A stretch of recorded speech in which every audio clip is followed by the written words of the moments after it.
The New York Knicks are NBA champions. The NBA draft is in less than 2 weeks. Let's celebrate New York and talk about a team whose fate may turn on draft night. Welcome to Chucking Darts, a podcast of informed, rigorous, reckless, harmless, speculative, and fun predictions about the game we love. You can call me Chuck. This is episode number 245. The last episode I had was 244, which was at the conclusion of the San Antonio OKC Classic Western Conference Finals. That was with my buddy Pat, who's a Spurs fan, and we just broke down that series, previewed the finals at the time, talked about how the Spurs might add a piece since they have a draft pick around 20 in this class. But in that episode, I predicted the Spurs to beat the Knicks in 7. Was not a very confident pick. I was hemming and hawing. And the Knicks indeed clowned me in a highly entertaining, highly dramatic 5-game series, probably one of the most dramatic 5-game series in the history of the league. The Knicks are NBA champions. I was thrilled watching it, and joining me to talk about it and to talk about the Charlotte Hornets, who very subtly, quietly, I might even say, have 2 picks in the second 10 of this draft. They have pick 14 and pick 18, and they are a team on the rise. Joining me to discuss them and the finals is Brian Geisinger, the Split the Action Substack, one of the best ACC analysts and writers that you will find. Brian, welcome back. You're looking refreshed. You're looking great. How are you? Thank you for having me back, Chuck. I am doing great. I'm glad to be here. I'm glad to be talking hoops. Congrats to the New York Knicks, the entire city of New York, which I think is still partying as they should. That's right. That's right. They're much to celebrate. The finals were incredible. As you said, as competitive as a 5-game series could be. And what was the final margin? New York plus 12, despite and San Antonio has double-digit leads in every Yeah. game. And just ready to talk a little bit more about that. I have some thoughts, but just first off, tip of the cap to Coach Mike Brown, his staff, and a pretty heroic effort from This is from New York, man. It was amazing. Brian, and you're so earnest, and I love how your perspective comes out immediately. You're like, credit Coach Brown and his staff, and it's Yep. like Finals MVP Jalen Brunson, Well, generational hero OG Anunoby, the we'll, new we'll, logo. we'll have more time for those guys. I've got obviously Brunson, many thoughts, and yeah, OG, just one of my favorite guys going back to the 2017 draft cycle, and to see it fully actualized in these playoffs and just what he's become, and obviously the heroics of Game 4, just out. He was outstanding. He was really, really amazing. So Yeah, there's so many different angles to take in discussing this victory. Where I want to start, I guess, is like in terms of on the court, what made the difference. You mentioned the Spurs had a double digit lead in every game, right? And mhm. when I was previewing the series in my last episode, when Pat and I were previewing the series, like w- I I viewed it as I thought the Knicks could win the series, and I was like, and at the very least, it's going to be a long series. Kind of already budgeting in that the Wembanyama matchup was going to afford the Spurs like 2 to 3 games. Like there's just going to be games where they're the better team, and that's that, and they'll win. I don't know if I would ever predict them to win consistently by double digits, given how dominant New York was in the playoffs. But like they'll win by 8, they'll win by 10, maybe in a couple games where like Cat's in foul trouble or whatever. Like the vagaries of that swing factor will give them a couple games. What I thought was so incredible was how consistently, and this speaks to like everything, Coach Brown on down, how consistently New York like reached that point and can just walk them down game after game after game. Like I had my concerns about Fox going into that series, and I had my concerns about the Spurs leaning into what helped them win game 7 at OKC, which was like all this role player shooting. Like their threes went in the fourth quarter of that game 7 at OKC. And I kind of thought if they got jump shooty that New York could take them in a game here or there. But I Mhm. didn't expect it to happen over and over and over and over like that.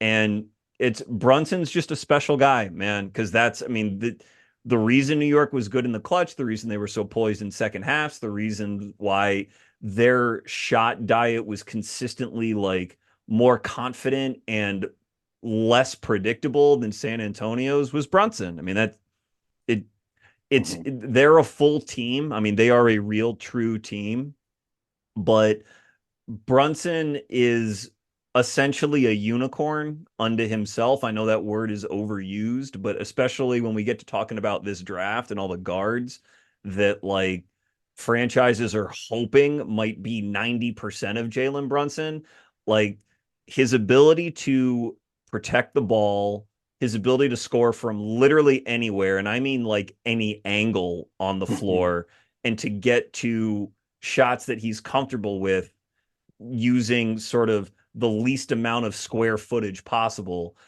Like to say nothing of his mentality, his ethic, how the whole team took on his personality. Like he's just a one of a kind leader. And like that is what uh pulsed New York throughout that series. I just thought it was beautiful. I thought even if the games were ugly, and not of them, they weren't like really, but even when like there were scoring droughts and whatever, you could just Mhm. see the cohesion throughout the whole team. I just thought it was gorgeous, and I thought it was a wonderful finals for people to watch.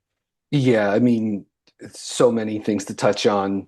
Uh, One of the things that makes sports really beautiful is the collective, right? And I think just some of the images and video out of New York the last 24 hours, the last 24 days, you see that collective sort of like surrounding and bolstering the team, but the team is so important.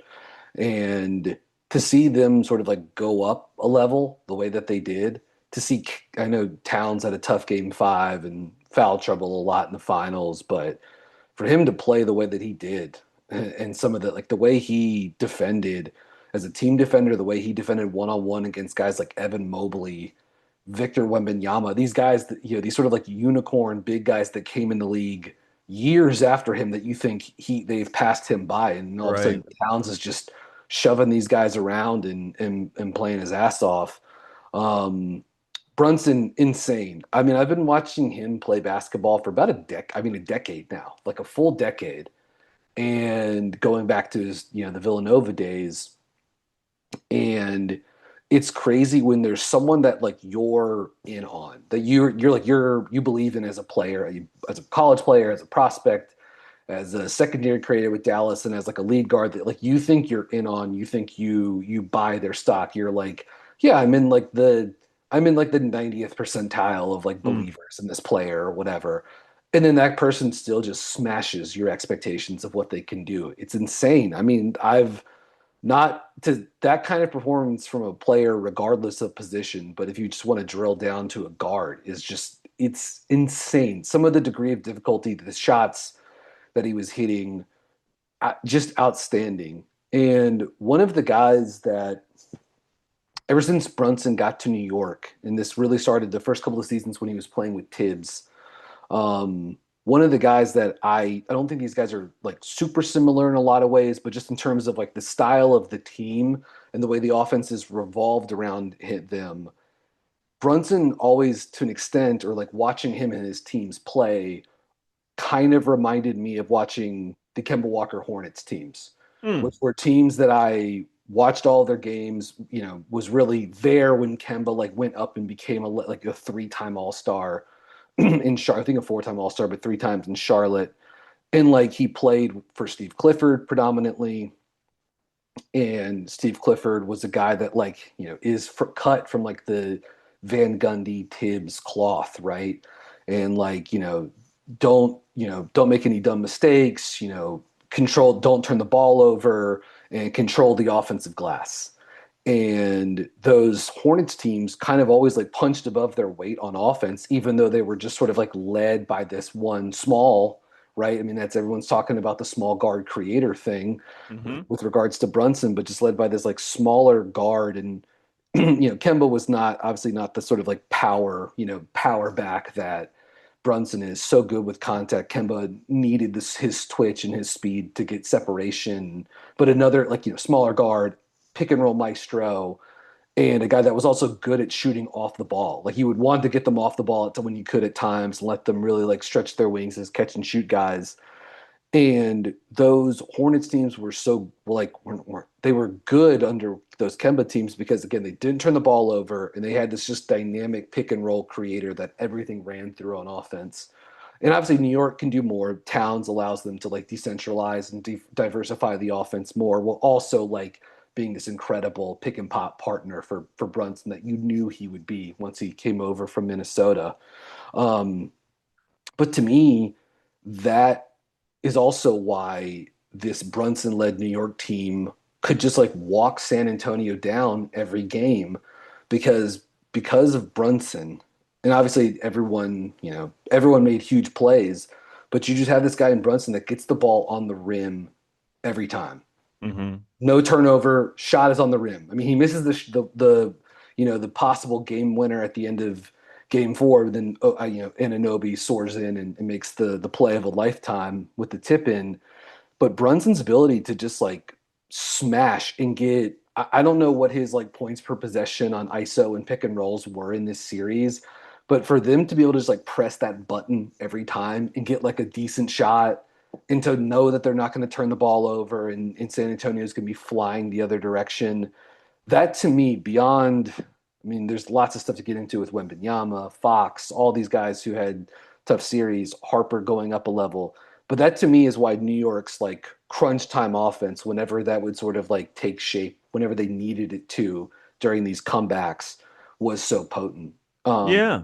it Yeah. was Brunson's just like cutthroat ability to avoid turnovers, draw fouls, and get like decent looks for himself up on the rim. And his efficiency overall was kind of like like I wouldn't say I should clarify. Through the first couple games, I Mhm. would say the first three games in the series, if you looked at his overall efficiency, it was, obviously not the regular season numbers. You're in the finals, you're playing, Wembanyama and the best defense in the league, likely. And but in the fourth quarter, really from game one on, Brunson was by far the most comfortable person on the floor. And timing matters with this stuff, not just the conventional, the Spurs are young and they've got to figure themselves out, but the Spurs, a lot of their foibles, I guess, offensively down the stretch in these games, ironically enough, had to do with their supposed like veteran presence on the floor, which was supposed to be De'Aaron Fox. Not really, that like not to say that the youth didn't make youthful mistakes here and there, but not I don't want to go straight from like this heartfelt appreciation to like playing culprit identification, but it it was clear before the series to me that like Brunson and Fox was a mismatch in the Knicks' favor that Fox may not identify as a mismatch. That Fox might be like, "Oh, I can take him."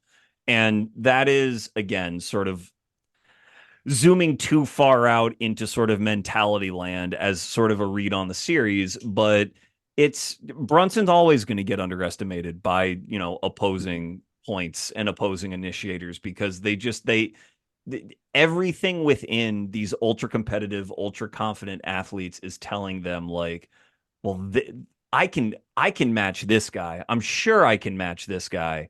And in Fox's case, it's not like he's a bad player. He's, former second team All NBA, infamously the inaugural clutch player of the year. Like He I'm was an sure he all-star. He was an all-star this year for 60. yeah. So I like he has every reason to be confident. It's just Yeah. like, but there are levels. I mean, there just are. And I never, it's not even something as ineffable as like, when De'Aaron Fox had the ball, I was confident he was going to miss the shot, or I never thought it was going in.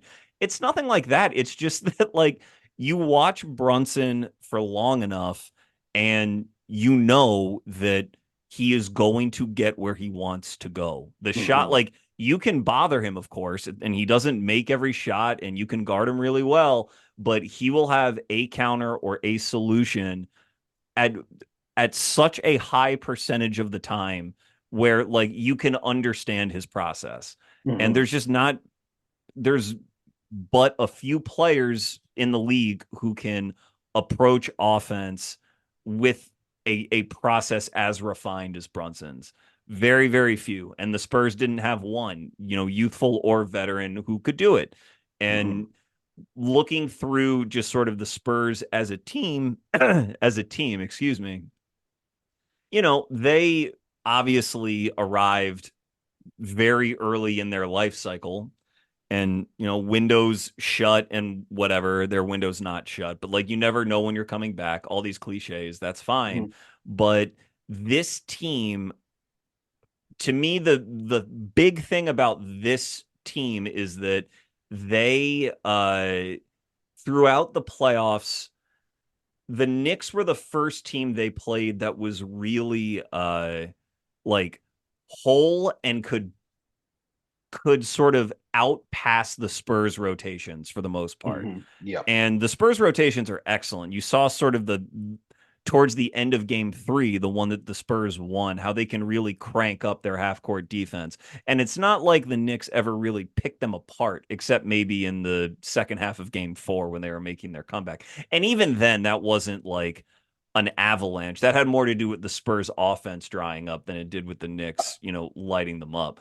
I But thought Wembanyama get just looking gassed down the stretch of yeah, that game too, and just like them needing for them to be at their absolute ceiling defensively, just like needing 5% more. I mean, he was obviously very good defensively in this series. So I'm not knocking him, but just like it felt like there were times during the comeback where it was like they were like one step too late on a rotation, and that was sort of like the thing that helped Anunoby shake loose for a corner three or well, something. and in games 4 and 5, the Knicks were very purposeful, especially since this was now a lot of period of time where like Towns was off the floor. The Mhm. Knicks were very purposeful about being like, well, bring him into the action. He's coming into the action, which again might seem counterintuitive to do a little bit, but if Wemby's in the action, at minimum, he's exerting effort all of the time.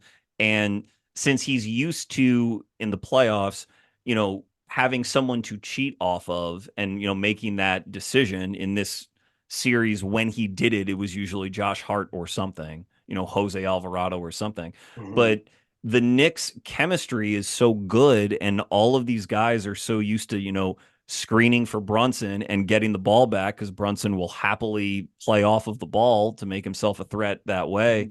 Mhm. That Wembanyama was constantly having to change direction and keep track of whether or not his guy had spaced out to the corner or had cut behind him and making a decision on if he was going to X out to a shooter above the break. If he Yep. did, then the offensive rebound was going to be there.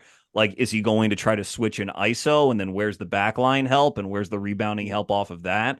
Like you could see that the Spurs defense was getting stressed in a novel way because the Thunder were not a whole team. Like when they played the Thunder, Jalen Williams was out, AJ Mitchell was largely out, and it was a ton of Shea Gilgeous and then a bunch of shooters around him who were kind of just shooters, give or take Caruso with, a heroic performance here and there, and Chet just kind of disappearing.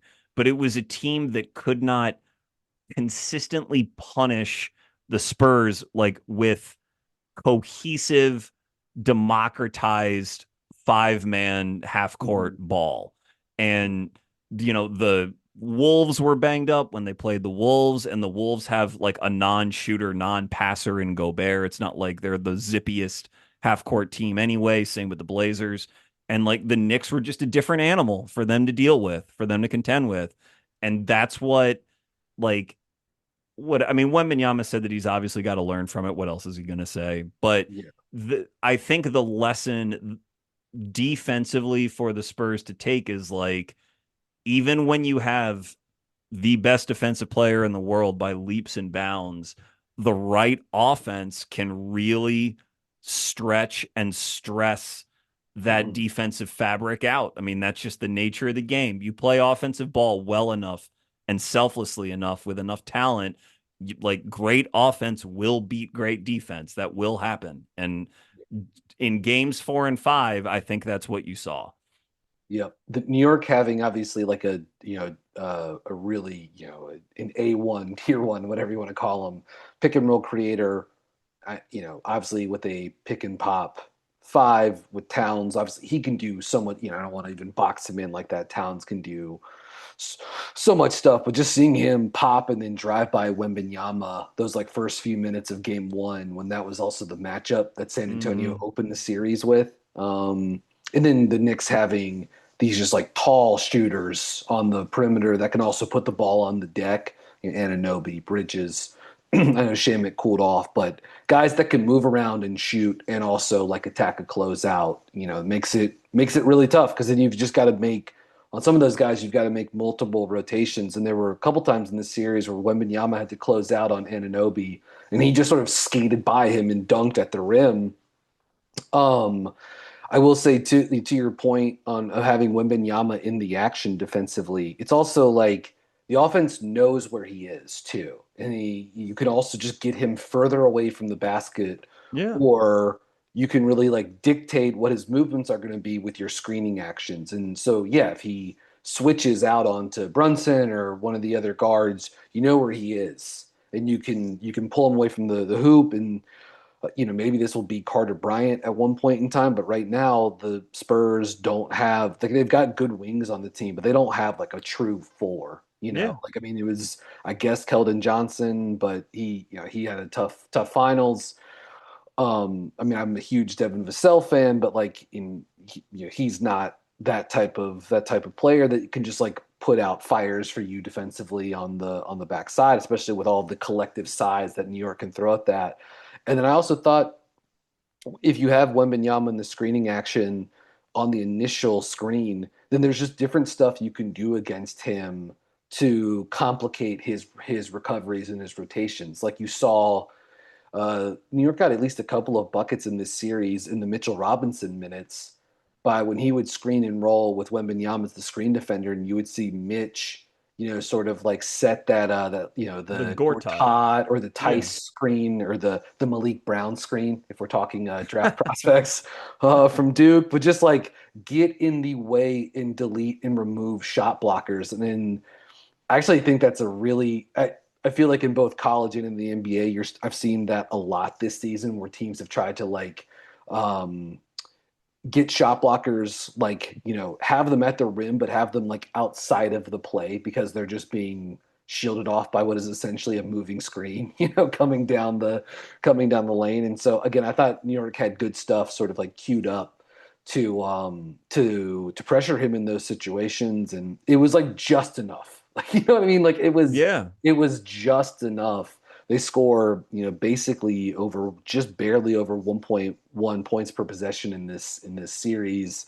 So it's not like they were like cooking offensively, but it was really just enough. And then for the Spurs offensively, like I'm not stating the obvious. Fox had just a crises of a series. Like that was it was bad. And it looked for like late against Oklahoma City, like maybe he was kind of getting his legs back. I know he's dealing with this ankle injury, but I just thought their process with him sort of like at the crest of it was in Wembenyama. I thought his responsibilities in this were bad to me. All the bad shots he took, from three or from the mid range, off one foot, fading away, just not good enough. But Fox just going at the wrong matchups with the spacing incorrect, too late in the shot clock. Again, it's like, it's really like nitpicking, but in game four, as like they're cratering and New York is gathering steam, you have De'Aaron Fox trying to like initiate with OG Anunoby, this just absolute demon at the point of attack, while Dylan Harper is chilling in the corner with Jalen Brunson guarding him. And it's like, Hmm. how, what are we, like one of these guys they can't keep out of the paint. The other one can't get into the paint, and he's being defended by probably the best perimeter defender in the world right now, or certainly one of them. With OG and Anunoby, and a guy that's also like at a size advantage against Well, Fox. and Alvarado was on the court Yeah, for a large part of that fourth quarter as well. So I I mean, and Alvarado's a feisty defender, feistier yeah, than Brunson, but still, I mean, you're going to have the size advantage there too. and I started thinking about this before Game Five. And look, I think New York really collapsed the paint well on the Wembanyama rolls. They really took that stuff away. They chipped him a lot too. And Yeah. San Antonio got good looks on those like spray out corner threes. They missed them, unfortunately. And Castle kind of couldn't make them pay enough on those drives and in the mid range. Um, but the thought I kept going back to is like, I'd like to find more ways to get Wembanyama coming off some advantage too. And they went to those sort of like wide pin down actions for him out of the corner. I would have liked to have seen even more of that. One of the other things I kind of would like to see more from him is because he is a guy that has size and he can handle the ball and he's a mismatch guy. I know it's not as easy as just being like, okay, go do this, but I kind of thought like, why couldn't we get like some like inverted pick and roll with him? Right. And just like whomever Jalen Brunson is guarding, have that person Champagnie, Vassell, or Harper, have those guys come and screen and let Wembanyama if they switch, he's gonna have a mismatch. They're probably not gonna switch it. They'll probably try to show and recover.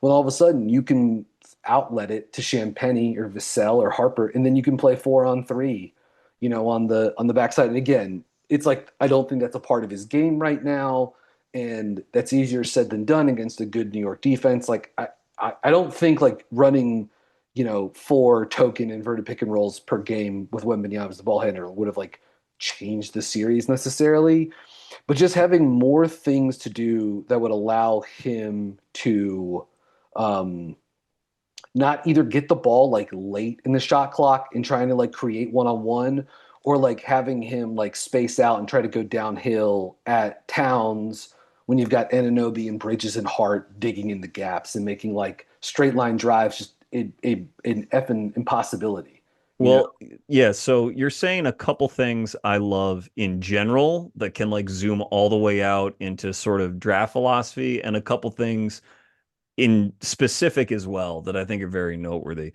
First of all, I feel like this is not the first time this basketball season or draft cycle we've been bemoaning the lack of inverted pick and roll. I think we talked about Caleb Wilson at UNC as sort of a Yep. wasted opportunity to, Yep. run inverted pick and roll for the most gifted athlete on the floor.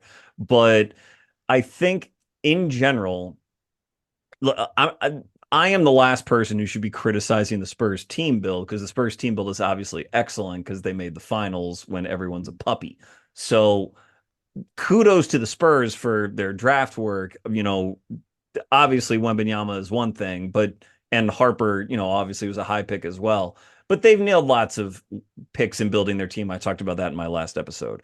But to your point about having him come off of advantage, like the job of any team once they understand who their best player is to make things as easy as possible for their best player, not to rely on their best player to like both be the foundation and sort of the solution, the alpha and the omega to every conceivable hurdle on the floor.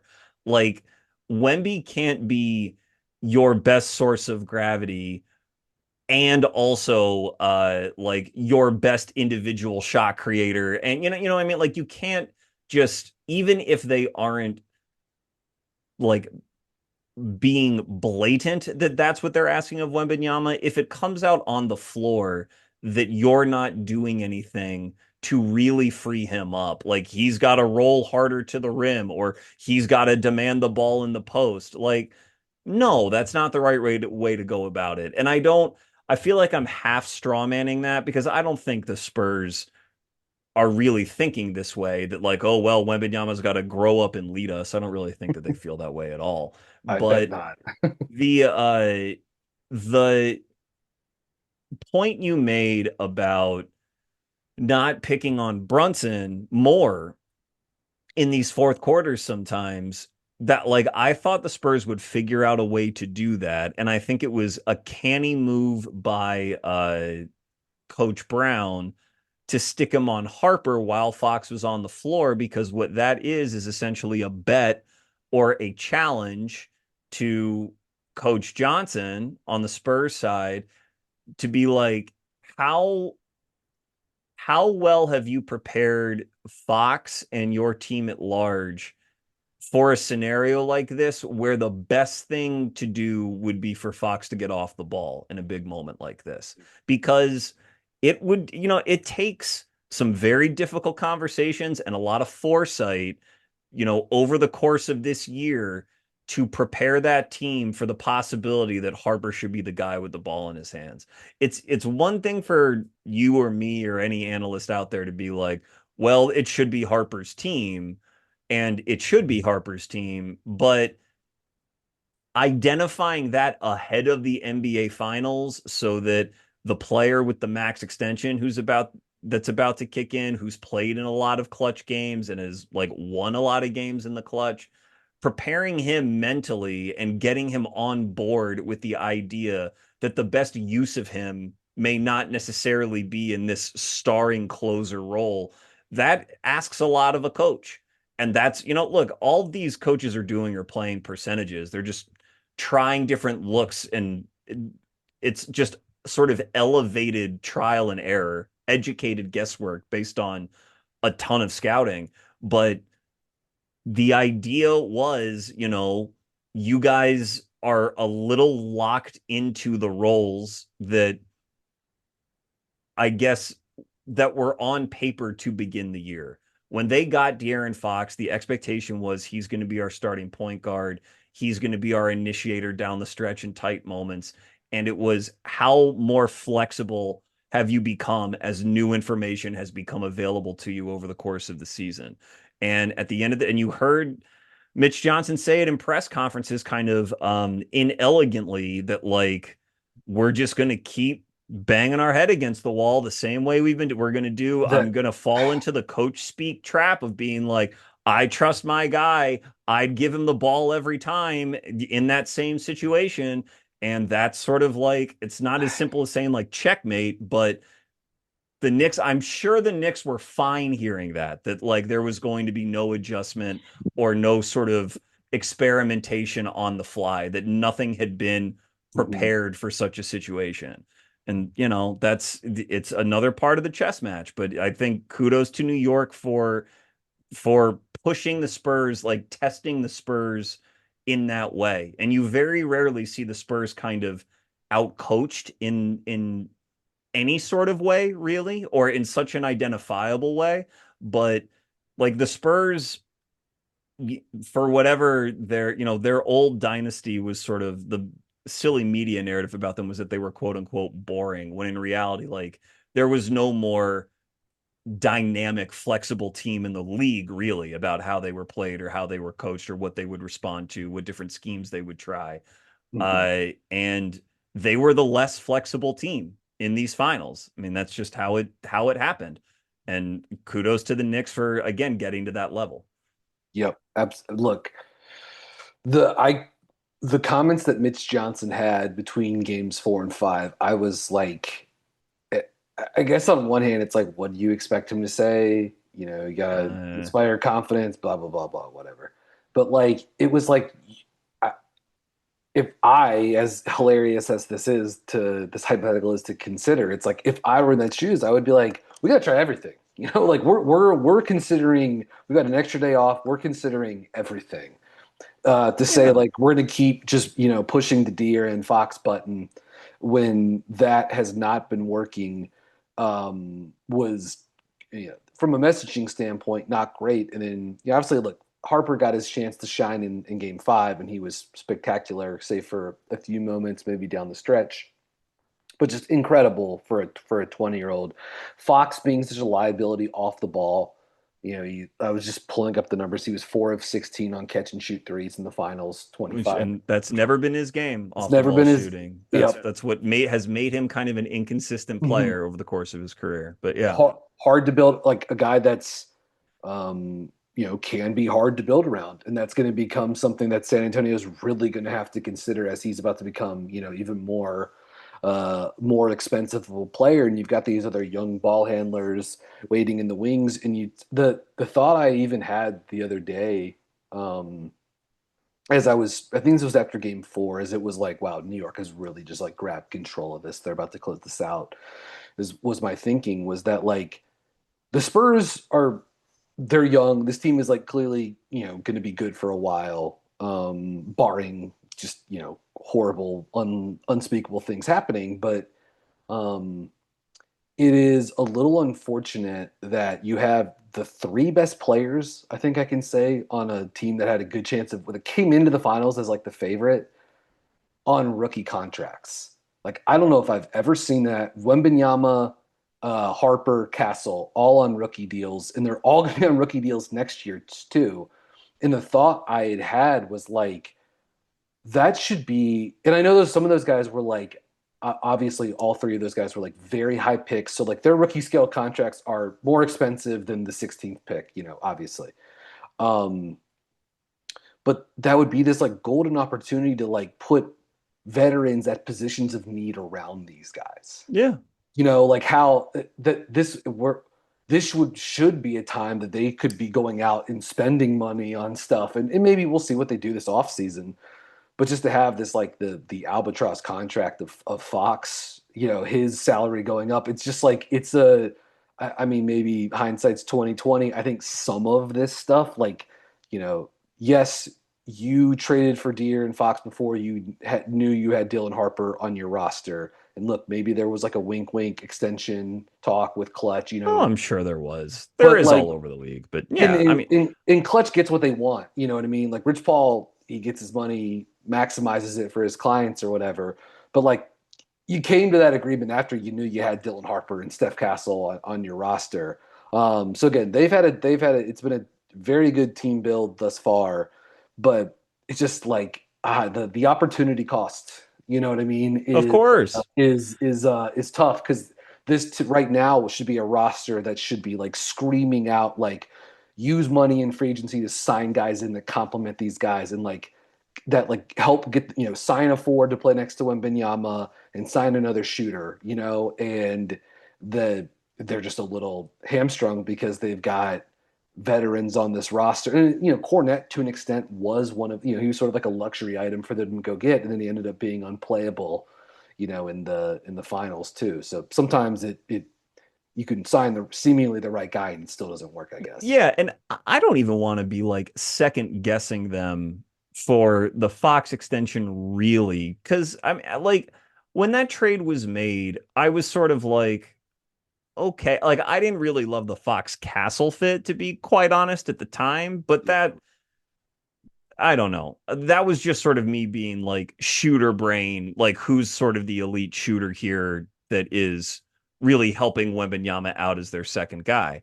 But it's not so much a second guess as it is like just an acknowledgement of like the market realities in the league, which is like, yes, you got all these guys on rookie contracts, but that means that if you're going to acquire a max contract, it should be for a player that is not just, we hope he's really good, but someone who has the consistency where the proof of concept is going to be there, like series in, series out, year in, year out. And it's just, it's, if you view the NBA through a bit more of an artistic lens, a bit more literary lens, it's just sort of like appropriate. Like you get this amazing gift in the lottery over and over and over again, 3 straight years, and you basically hit a home run every single time. And this is sort of like the devil's bargain. This is what this is the other half of the ledger, is that you have to negotiate this. And this conversation can go off in a bunch of different directions about whether that means that like the apron stuff kind of works because it punishes teams who make these bad calls and you want to, encourage the right kind of roster building, or has it gone too far? But like I frankly, that can all be for another day. It's just that I can't imagine that even 2 weeks ago you could find anybody who said that any team was better set up than the Spurs. And Yeah. I'm sure, 2 weeks later, that is still the prevailing opinion that like, oh, you could be any organization for the next 5 years, next 10 years. I'm sure the overwhelming answer would be the Spurs, but it's like, well, their work really isn't done. And as a matter of fact, like they have like an elephant in the room that they really Yeah. need to figure out. And that's the NBA. There's always more to figure out. It's never Mhm. like you can never really sit back and rest unless you've just won the title. Then you can rest for a little while, but that's about it. Yeah. No, their work is far from done, and in fact, it's about to get more difficult. Yeah. Like, like this is to an extent they're ahead of schedule, and so now in just the Fox Castle, Harper uh conundrum's probably too hard. It is one of those, like, the solution for this could be, and I doubt that they'll go this route, but I was texting a buddy about this during the Western Conference Finals, like when Fox was having a tough game, and we were doing like the meme, like the Draymond Green quote, "The dynasty starts after you." Like Fox is like Oh the my proto gosh. player of this, and then he ended up hitting.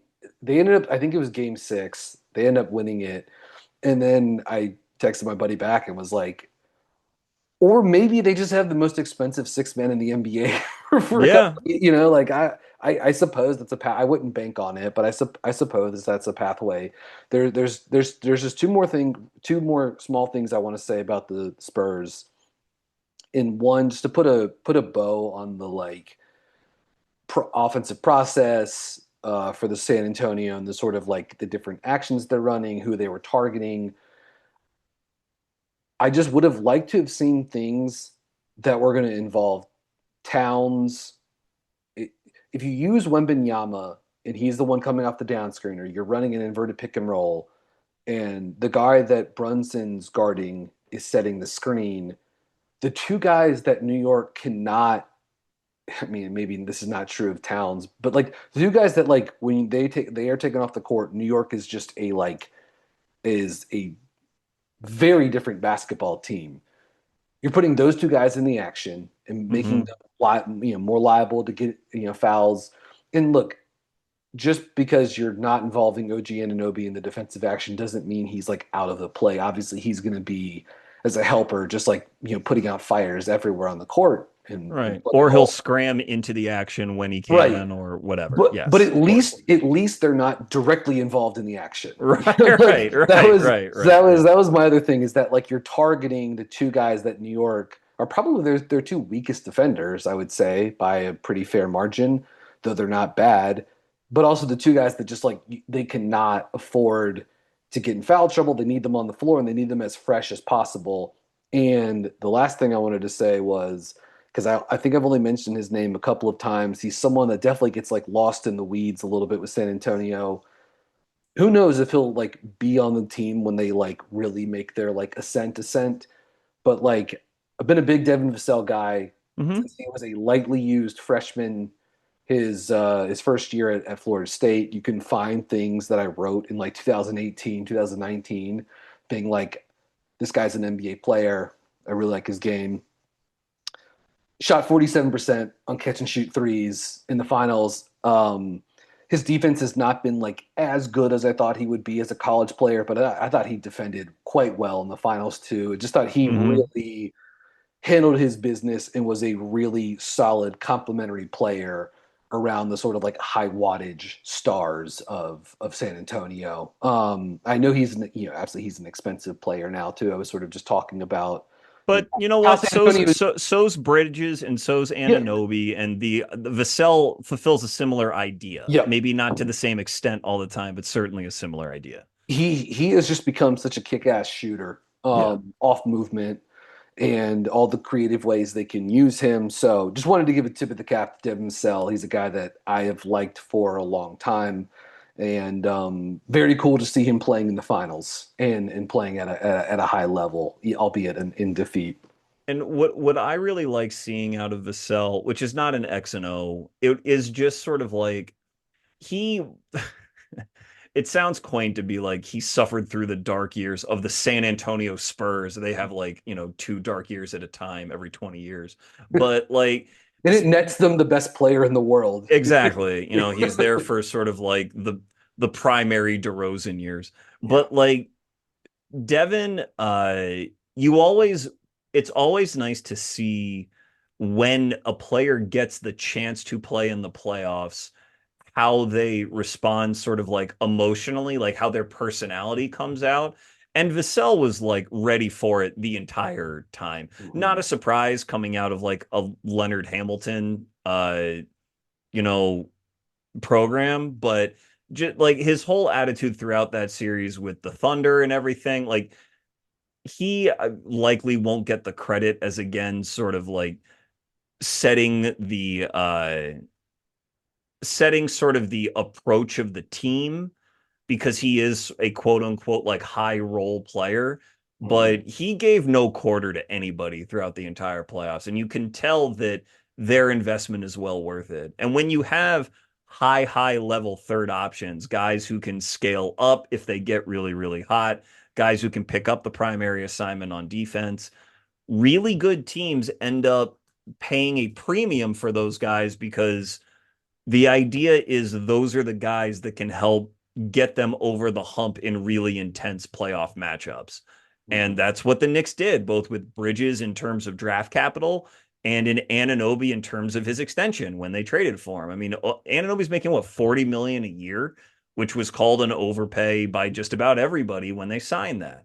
So I want to talk about Anunoby right before we get into draft stuff, but just one more sort of big picture uh thing about Wembenyama.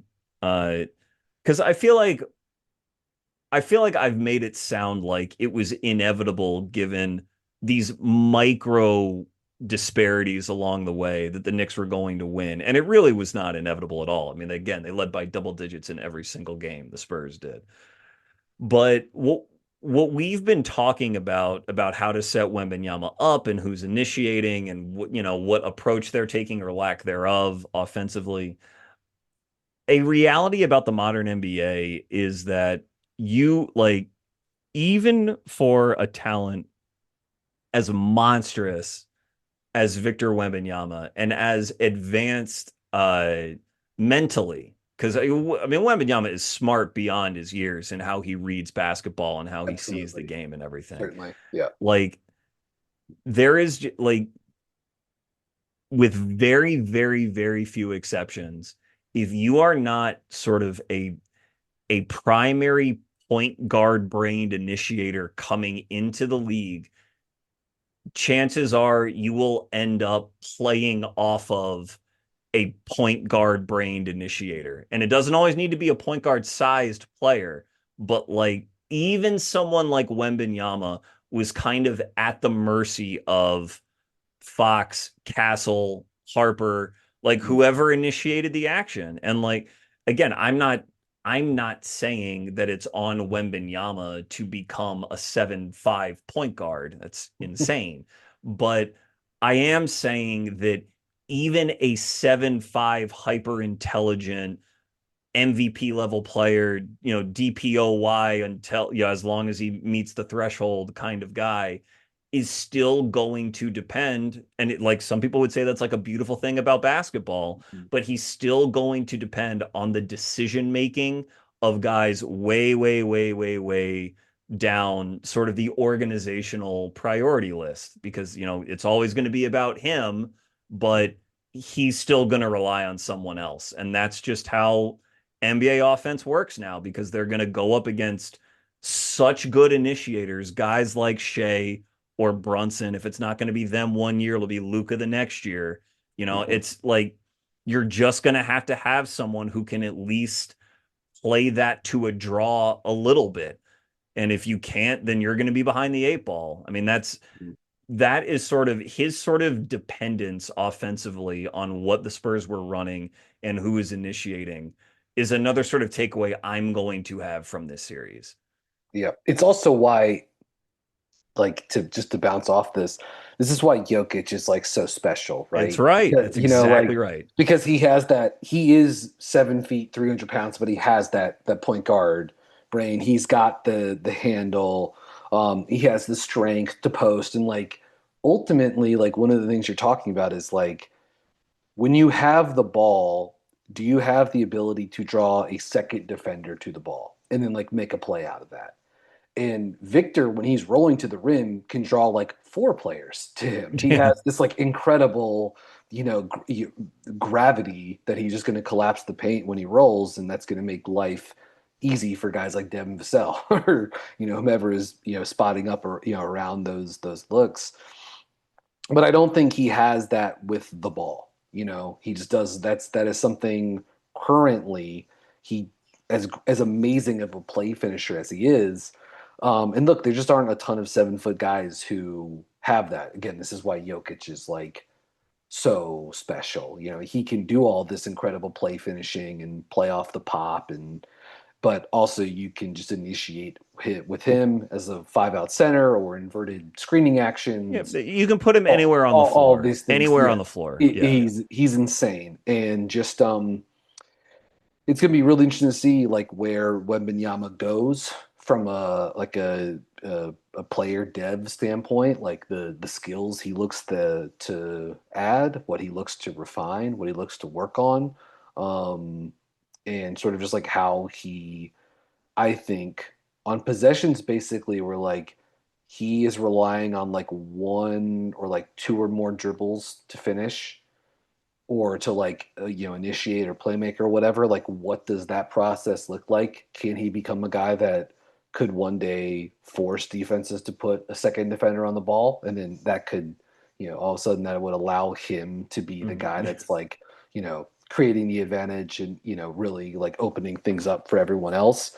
Or like he could just be this for the next 15 years and they've got Dylan Harper, so it's fine. Like, Yeah. That is sort of like that it I might think be is sort of the fine. house money answer. Yeah. Yeah, Yeah. yeah.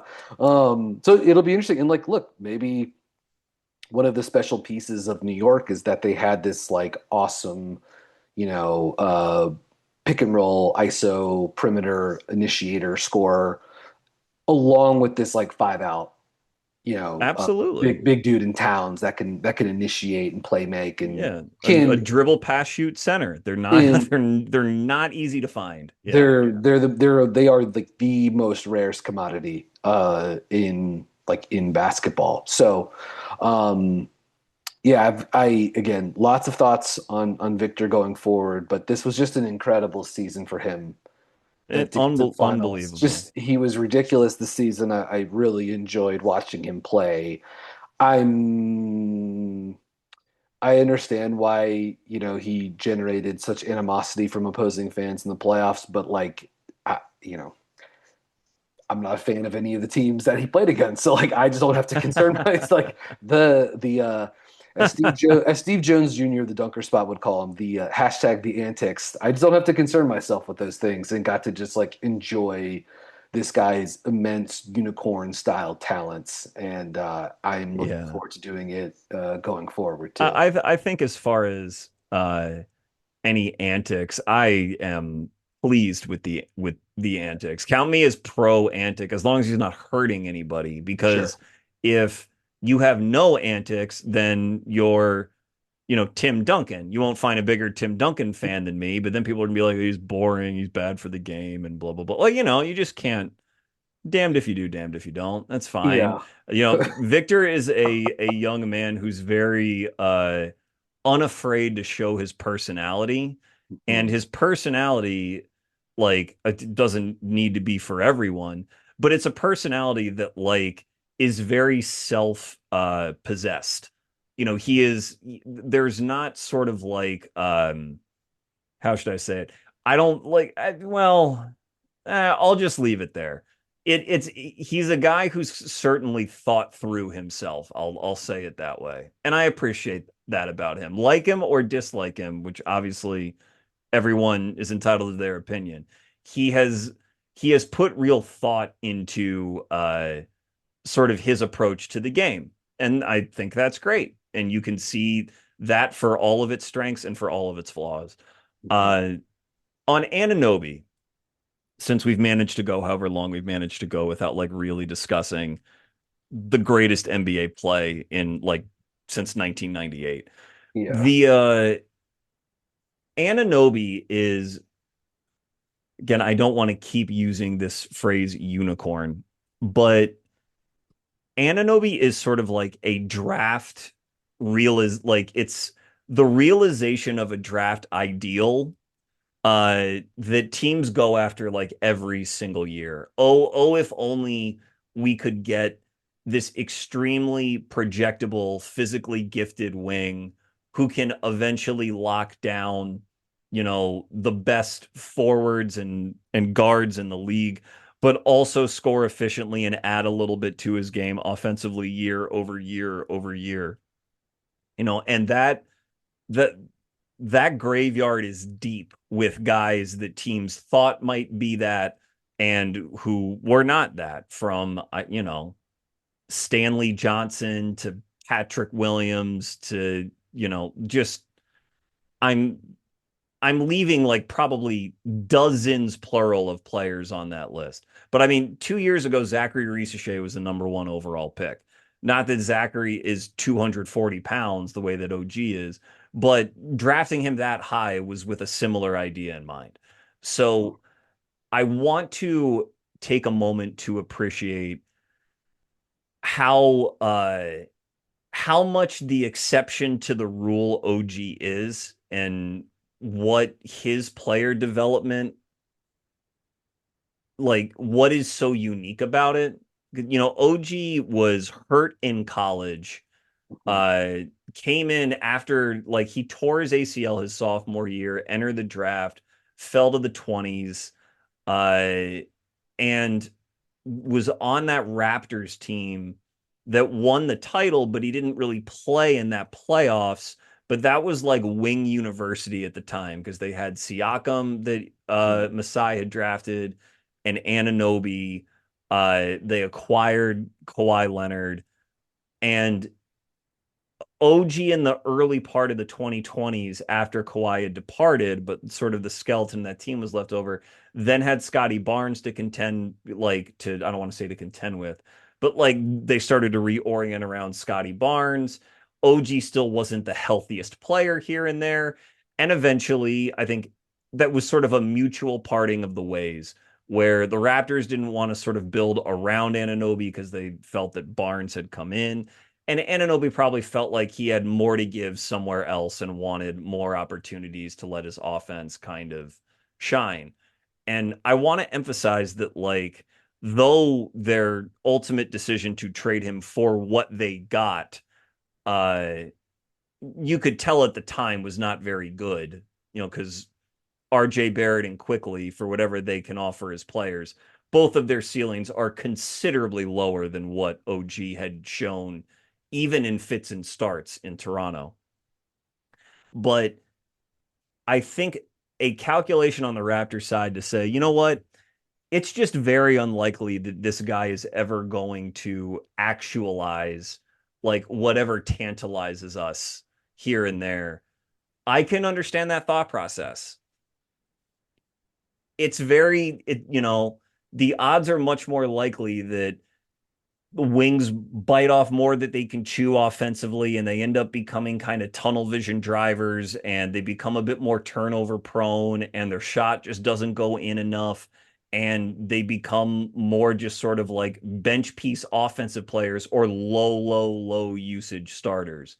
And OG is just like the rare guy who was not that. He's a guy who, if you give him more and more and more usage on offense, he tends to remain pretty efficient. He may not, hit you with a bunch of hezzies and crosses and get to the rim and with an acrobatic finish, but he will power his way to his spots and score. And like it sounds simple, but it's just so hard. it's so rare to see a player do it, you know? And that's just what I want to mention about him. You know, and that play, it just incredible, iconic. Just I was jumping up and down watching it because you want defining NBA plays. Beggars can't be choosers, but if there's a defining NBA play, you love that it's a player really selling out for the team, like you said, for the collective, which is Mhm. what Anunoby was doing. The inbounder and the tip in, in a span of Mhm. 4 seconds. But like, what a player, what a story, and what a moment. He one of the things that I and I'm gonna date myself a little bit when I say this, but like once after game four and like after I've like finally like settled down a little bit because I'm just ramped up after this insane, NBA Finals game I went back and I did not like dig up the audio, but I do remember in May 2017, the NBA Combine takes place, and on the Buzzbeat podcast, the Hornets podcast that I do, That's right. we've been doing it for this long. We've been doing it for a long time. And my old co-host Spencer Percy, we were talking about the combine and like all of the like anthro measurements had come out. And I remember Hmm. Donovan Mitchell was one where his wingspan had like really been plus plus, and that was someone that the Hornets were targeting, but we were looking at all other kinds of guys, and Anunoby had it was like a 9 foot standing reach and 7'2", 7'3", whatever the wingspan was. Spencer and I were like, he's gonna go high. Like this is, I know he's coming off the ACL. Like the shooting numbers in two, didn't play much his freshman year, then barely played his sophomore year because of the injury. And it was like, this guy's built like this and he's got this wingspan and he can move, run, jump like this. It was like he's gonna go high in this draft and like he's gonna be a player. And I think he landed in a good player dev spot, like you said, Wing University in Toronto. And then they kind of got caught between eras. Things stalled out. They had unfortunately moved off some of these sort of like guards and creators that could be guys that could like really put him in good spots. And he just landed in this perfect place in New York, like to play next, not just to play next to Brunson, but to also get to play with Towns, who's just like should be a dream pairing for a Hmm. guy like him. Open up lanes for And uh, Hart too is a yeah, connector as yeah, well. Yeah. absolutely. In Bridges, who's super scale, can shoot, scalable, all of those things. And for a guy like Anunoby, I mean, there's been plenty of chatter, going back for a couple of years towards the end of Toronto about, oh, does OG want to initiate, run more offense or whatever? And I gotta think instead of I'd be curious to know what he actually envisioned. Like, did he envision running 40 pick and rolls a game, or did he envision sort of like what his role has become in New York, where like he is given this incredible, spread your wings, like let's show us what you got. And as you sort of were sort of notifying, you're sort of identifying here a few minutes ago, like it's allowed his game to just soar to new heights, and on the biggest of stages this guy to make these plays that like 50 years from now we'll still be thinking about, or for forever or whatever. And it's just a cool situation for him to be empowered, but to be put in a spot that would like be best suited for his skill set too. It's just a really um obviously it's like a kudos to him, but like in terms of like roster construction, he for him to play next to guys like Towns and Brunson is so good for his offense. Hmm. Defensively, what he can do to help sort of like fill in around those guys is perfect to help complement those guys on defense. So I don't know. To me, it was all just a full circle because I remember, like I said, when those combine numbers came out that spring, being like, "Whoa, okay, this is serious." And then for him to on the biggest play of his career, and he'll never have anything bigger than that. For him to use every inch, every centimeter of that reach, Right. of that wingspan, for that to be the thing that now will like absolutely define his career. outside of like he and Serge Ibaka yelling about scarves, like those will be the two things. Both amazing, delightful things. I treasure both. Was really cool, and And yeah, yeah, your point about like him using every centimeter of an exceptional wingspan is true. Like the ground coverage on that play, the insane. recognition, the elevation, the extension, and the touch, which is everything is what he used. Again, you can whatever. If you're in a mood to blame the Spurs for not guarding the inbounder or not boxing him out or whatever, you can do that. But just for what OG accomplished, that it's it seems like it's replicable, but it really is not very like I Yeah. don't mean to again single anyone out, but like a really good wing who with athletic talent who plays hard, for example, is like Keegan Murray on the Sacramento Kings. And I'm in hypothetical land, so sorry to Keegan and to his twin Chris, because this is, I guess, sort of a stray at both of them. But like neither one of them have, to me, the athletic juice to do that. Even though you would say, like, oh, they're 3-and-D wings with talent. Like that's the kind, they're athletic. And so since everyone's athletic, that must mean they're roughly equal. And it's like, well, the devil's in the details. Like OG really is among guys who have this dribble pass shoot package, like he's more athletic than certainly present day Aaron Gordon. He's more like he is the apex. Like he is the pinnacle of what these teams look for in the draft year after year after year after year as sort of like supplementary wing starter who's just going to grow and grow and grow. He really is sort of the inheritor physically, just from a physical standpoint, to Kawhi for like in terms of that kind of a player. Yeah. Obviously, not the same Hall of Fame resume, but in terms of again physical capacity and like that sort of supplementary role, he's likely not going to grow out of it to become an MVP candidate, but physically he is the evolution. To put this into perspective a little bit, like it, Bam Adebayo at this same draft class is like an incredible mover for the five position, right? And Yes. basically now he's undersized, but just like his movement is, it's the thing that like makes him, one of the best defensive players in the world, and just like an excellent two way big guy for Miami.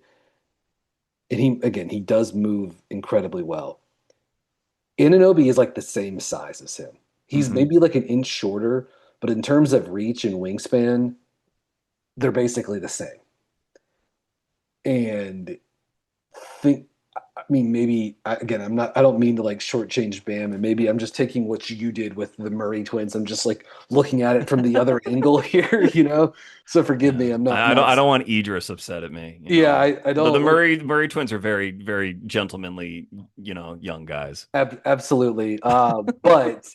But like think about a player that size moving like the way Anunoby does. Like Yeah, that is just I mean, yeah, this is why I come back to like, you know, NBA athletes just being like the best athletes on earth, because just to Mhm. have like people this size who can move like that is just insane. And it's also why like, it's why like we do put, there is some value that's put in these, these certain like benchmark numbers that people are like looking for, like there is some, I think to an extent sometimes this stuff gets scoffed at, not by people that like really I think like follow the draft. They think it's like pretty well understood, like the value of length and strength, all that sort of stuff. But for OG, the way he can package it is just incredible, and it's why people like him will always be just absolutely coveted by scouts and front office types in the NBA. Like Yeah, he's just he is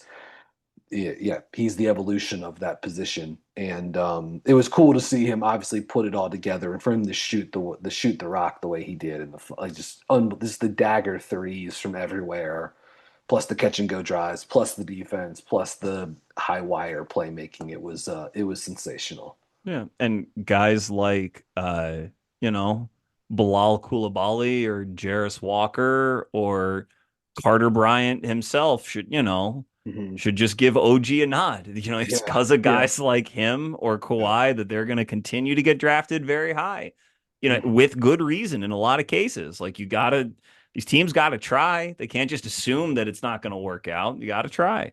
Mhm. But speaking of which, it's funny that you brought up Bam. So I had a mock draft a couple episodes ago. We're now going to talk about the Charlotte Hornets and picks 14 and 18 in the draft, so you know. Uh, I had a mock draft a couple weeks ago where we did me and Prez from Draft Strickland. Again, shout out to Prez and all the Yeah. Strickland faithful. Hope they're Great guy. Prez is the man too. yeah. Salute. Hope they're celebrating safely. Yeah. Um, we drafted the lottery, mocked the lottery, and with the 14th pick for the Hornets, I took Morez Johnson Jr. from Michigan. And if there's anyone who like is slides not necessarily into an OG archetype, but into the oh my gosh, how well does he move and carry his weight for his size Mhm. discussion in this draft, it's Morez. Morez is that he's just turned 20. I've spoken about him on my podcast before, but he was like the combine superstar in terms of like, whoa, what is he testing out? What is he measuring at? He's 250 pounds, but wait, doesn't he guard out on the perimeter a lot? And oh, by the way, his team was a historically dominant national champion. Like, he becomes very easy to dream on. And I have done so with Morez. I like Morez a lot.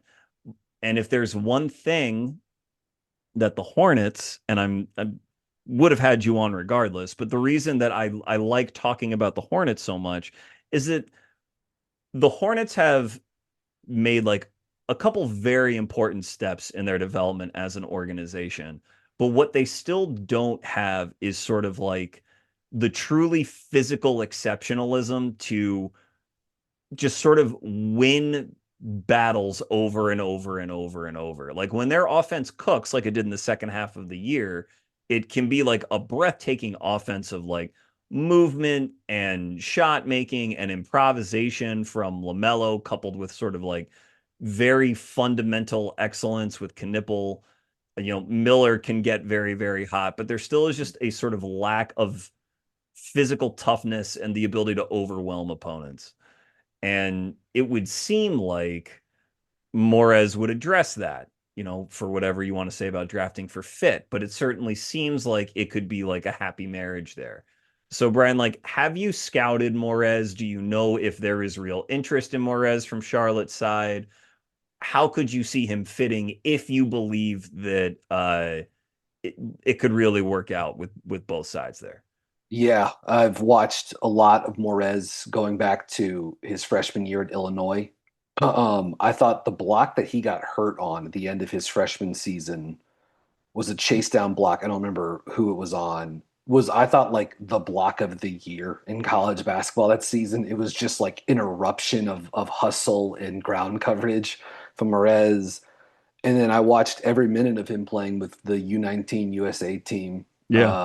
in FIBA, and I thought he was awesome for them. Just a rim running menace, defensive presence, motor, just running hot everywhere. Beating guys down the floor. And I thought he and Hans Steinbach were like the two best big, like fives, and at least in that tournament. I think Steinbach, like, he's probably positionally a little bit different going forward, but I loved Morez in that tournament. And so, like, if we're just going to pile on even more compliments, like, he's the only player in the world that in the last 12 months has won a FIBA gold medal and an NCAA title. I know that's like those are sort of maybe silly things to I wouldn't say put so. together, Yeah. but the truly his teams win and they're better when he's on the floor.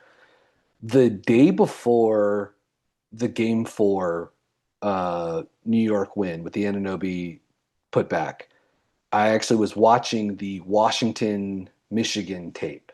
Yeah. I watched it this And weekend. it's a great game, good prospect game for a bunch of different reasons.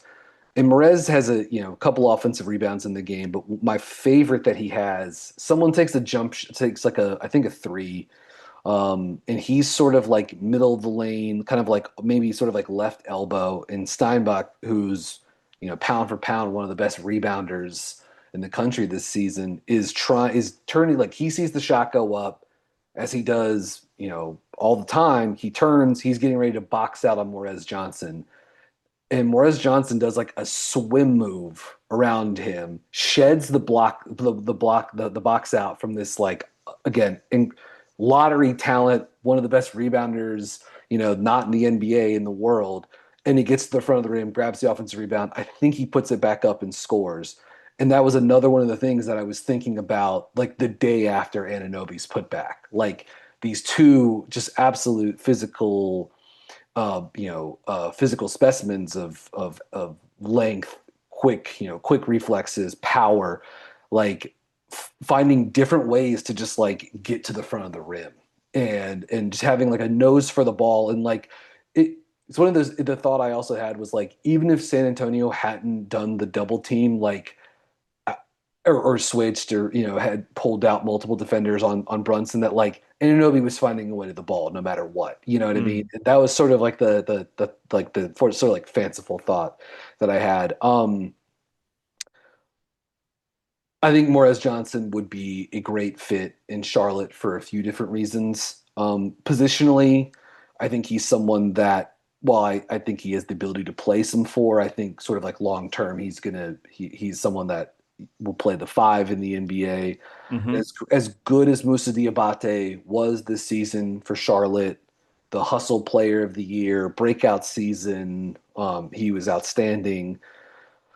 He's on a very team-friendly contract, and at some point, Moussa is going to become more expensive. Is he truly like a full-time starting five? I think that sort of like does remain to be seen a little bit.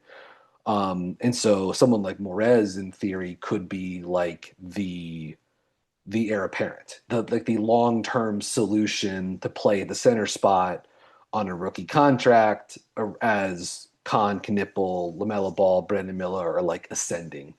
Mm-hmm. And you addressed it Guy who's not going to disrupt that offensive flow, at it all, should be said, with at his all. own sort of aspirations of on-ball stardom. But Absolutely yes. doesn't, in like he's someone, it's not even just like, oh, he can be a rim runner or whatever. It's like, I think one of the things that really made the Michigan offense sing this season, with Adai Mara, Lendenborg, Morez Johnson, these big guys. I think obviously Lendenborg going up a level as a shooter and playmaker is a big piece of it, but Morez, just like the heady movement, the cuts, the quick passes, the decision making, I think also allowed that to really sing this season. And that's something that would fit in well with all of these like high field players, Khan, LaMelo, Kobe White, Miller, like these guys that Charlotte is sort of like building around into the future. And you addressed it when you talked about the physicality component of Morez and Charlotte's need for it. Because Charlotte, you're right, when they're at their best offensively, it's like those three tall shooters, Knipple, LaMelo, and Brandon Miller, they come into your gym or to their own gym, and they just get red hot. And all of a sudden, Yeah. like it is They just just set the nets on it fire. is just a Yeah. barrage. And it's like, even if you're guarding them well, they're just shooting over the top of you and just boom, boom, boom. But you can bother this team when you can switch and flatten them out. Mm-hmm. And they don't really have these guys, as good as all three of those dudes are. They can't really win like that. They can't like overpower you. They don't have max sea level speed to just drive right by you. And so they need to get more physical. They need more muscle. They need more. They need more power. They need more pop. And Johnson isn't going to give that to you in terms of like perimeter creation necessarily, but they need it in other spots on the roster. 250 pounds. That was the other number from the combine that really jumped out. Like, this guy is solid and ready to battle in the pros. He is built meaning not the same as, but he is built like Bam Adebayo. Yeah, Very, absolutely. very similar anthros to Bam. But yes. Absolutely. And the last thing I would say is, like, he had such a good combine. I'm just not sure he's going to be there at 14. But like, if he is there at pick 14, I think there is I think I'm pretty sure he's the pick for Charlotte. I do think that there is a lot of interest internally for him, and he just makes so much sense. I also think there's a chance, like, if the Hornets are going to like package stuff to try to move up, he's one of Hmm. the guys. So, I think he and Lindenberg are like the two guys that they should be that they are or should be like really targeting. If they could like mhm. get to 11, get to 12, which, Golden State, OKC, who knows if they actually want to move off those picks? Who knows if Charlotte even wants to try to move up? But those would be the guys that I think they would sort of like bend some of their like their normal draft practices to try to move up. But if he's there at 14, I think he's the guy.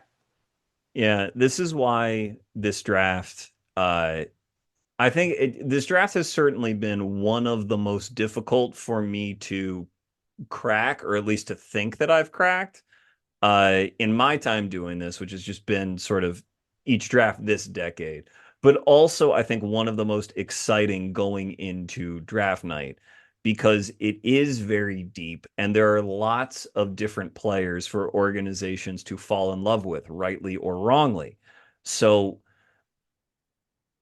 I can list you tons of names of players who were taken in the precise range that the Hornets figured to be very active that fell for one reason or another that have proven to be like among the best players in their class, whether that's Tyrese Halliburton or Devin Booker or Kawhi Leonard or Jalen Williams or Giannis.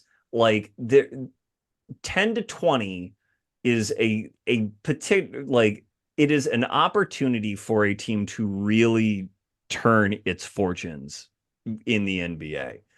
Now, like, easy to say that you got to identify the right guy, probably need a little bit of luck for the guy to be there, et cetera, et cetera. Morez, listeners know that I've had Morez in my lottery for quite some time, been singing his praises for quite some time on my show. What When I try to think about his upside, because I think the reason he might be there at 14 is like, well, it's not clear he can shoot yet. He doesn't put the ball on the deck really. He cleans up a lot of stuff around the rim, but he would be kind of undersized as a center by the NBA's standards. Is he ever going to be anything besides a center? Like, these are the sorts of questions that can, especially in a draft where there's so many point guards, and point guards always get hearts aflutter in front offices. This is the kind of thing that can cause these kinds of guys to fall. You already mentioned Steinbach, who you called a lottery talent. I don't I don't know that Steinbach's going to get picked before Morez Johnson. I don't think Stein he will. and that's another guy we can talk about because that's another interesting player. One of the most frustrating scouting watches of this cycle for me was for Steinbach. That's both complimentary and derogatory. Uh, you mentioned Jaden. I don't know if is it Cadence or Quaintance? I don't know how to say his I go Jaden Cadence. Cadence. That's a guy who was thought of before the year as essentially like a surefire top 10 pick. I think there's a good chance that he's there at 14. And if he is, that's very tempting. So Yes. when you say that you think that Morez is the guy, because I have no intel, but I feel confident telling you one of those guys is there at 14 if the Hornets don't move up. I don't think all three of them are off the board. I'd be very surprised. Yeah, yeah. So why do you think Morez is the guy out of those three? So I sort of talked about the some of the physical attributes and some of the ways that I think offensively he makes sense for them from a physicality standpoint. I think and this is where like you get to the team specific portion of things, which is that I mean, laugh if you want. The Hornets are trying to build their own type of like DNA, right? They want their own. They're trying to build a culture. They're trying to Yeah, of establish a course. culture there, and they're trying to bring in guys who are winners. We just talked about this. Morez Johnson, big time winner. They're trying to bring in like guys with high motors. They're trying to bring in like guys who say and do the right things. They have some guys currently on the roster that maybe don't fit this archetype.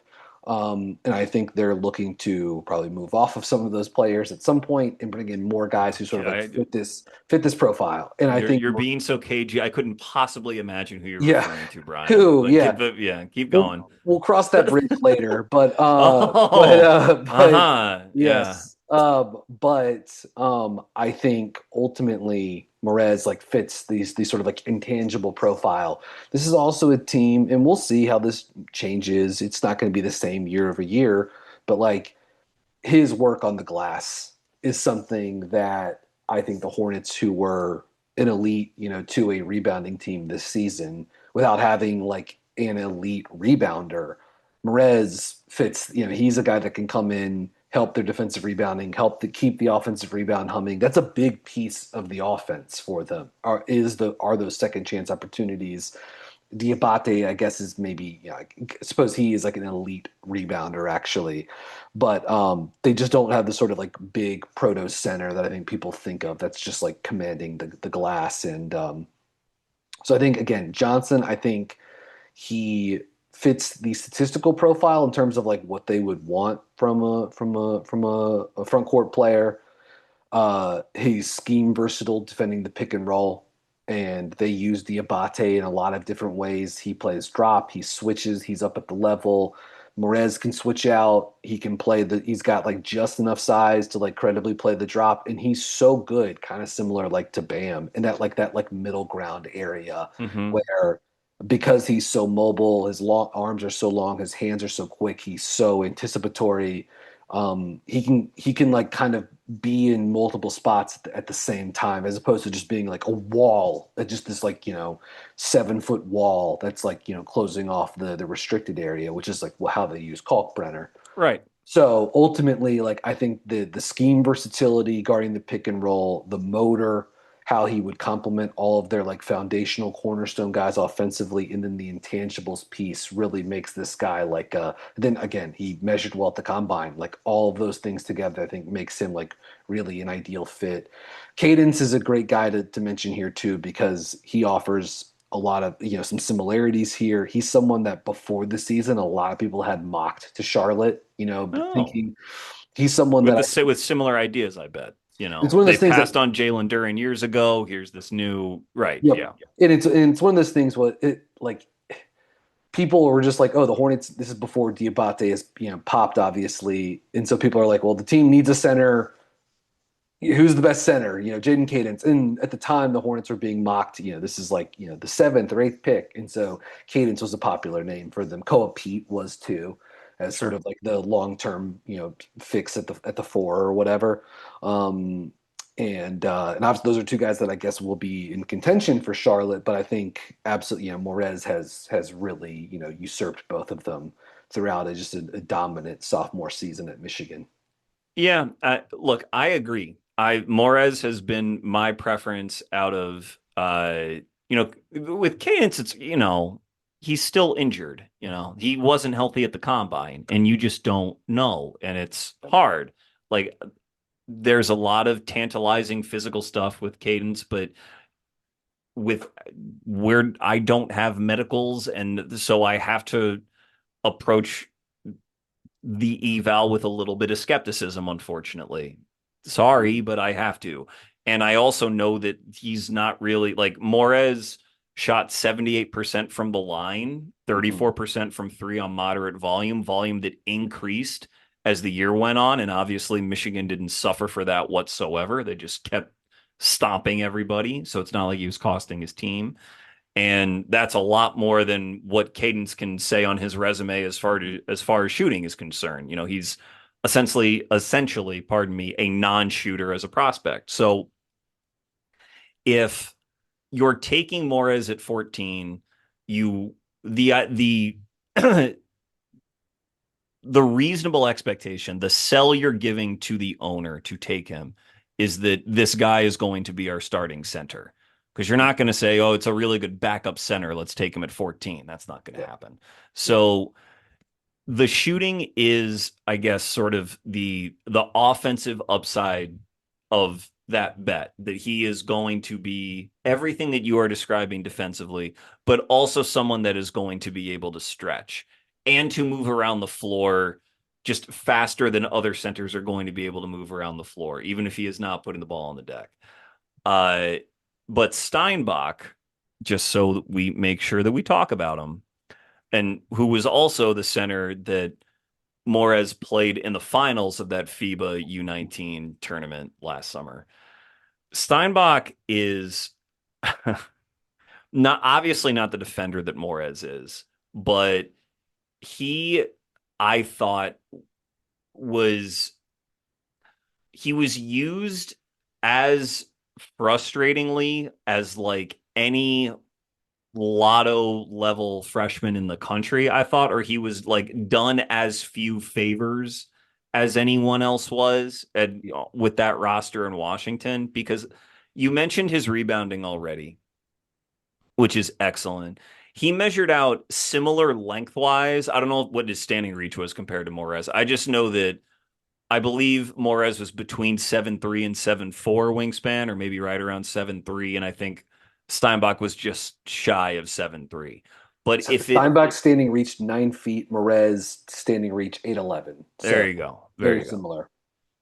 And Steinbach, when you just watch him play and rebound, it like he looks like he plays even longer than that. Like Mhm. you what he is so good at is just he extends his arms quickly, like he is in extension position, and they are extended in exactly the right direction, like they have a laser beam like connecting him to the ball, and he just makes contact with the ball before everybody. It's you can't believe, you have to see it to believe it, the way It's that Steinbach can high point the ball, tip it to himself, tip it to a teammate with accuracy when he's on the move. Like, it's incredible. And it would be one thing if he were just a rebounding novelty, but he does he does just enough to let you know that there's a lot more in there. But then he does so little with everything else that's in there. And it really, or at least he did this season, and it was very frustrating to me. Like, he has pretty decent free throw numbers for a man of his size, and he has some 3-point volume, and it's in the mid 30s. And so again, you're like, oh my gosh, this could be a shot at a stretch center with all this rebounding talent. That should be like a top 10 pick in most years. But I think his jumper looks incredibly weird. Like, I can't make heads or tails of it. I just think it looks strange. His misses tend to be like really, really bad misses. And there isn't anything on the offensive side of the ball that I feel like he has figured out as his thing. We started this episode talking about how like Victor Wembanyama hasn't found out how to like command double teams. Like, Steinbach seems like he should have like a spot on a block with how good his hands are and how good he is at extending towards the hoop, where he can just like torture people. And I just did not, maybe you saw something else, but I did not see that happen enough. And like, what I saw him do a lot was operate out of the short roll with like weird touch floaters that just made so little sense to me. And it's not like he never hit them, but it's just, out of everything you can do, why is that the choice? On offense, what I liked seeing him do the most was when he could drive with a head of steam towards the hoop, because he Mhm. also gets off the ground more quickly than you think he's going to. And when he gets a step and he leaves his feet, like, he is cramming that ball with all of that extension and his just sort of like his uncanny ability to put his hands and his arms where he wants to quicker than his counterparts can react to them. Like, if you caught him in transition, grab and going off of one of those rebounds, he looks like like an easy plus athlete for an NBA 5.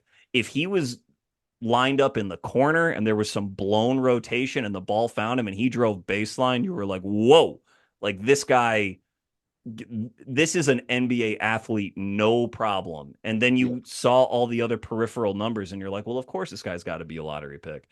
Mhm. So I don't know if there's just more in there that Washington wasn't tapping into, but his his reliance on this short roll stuff really has me concerned.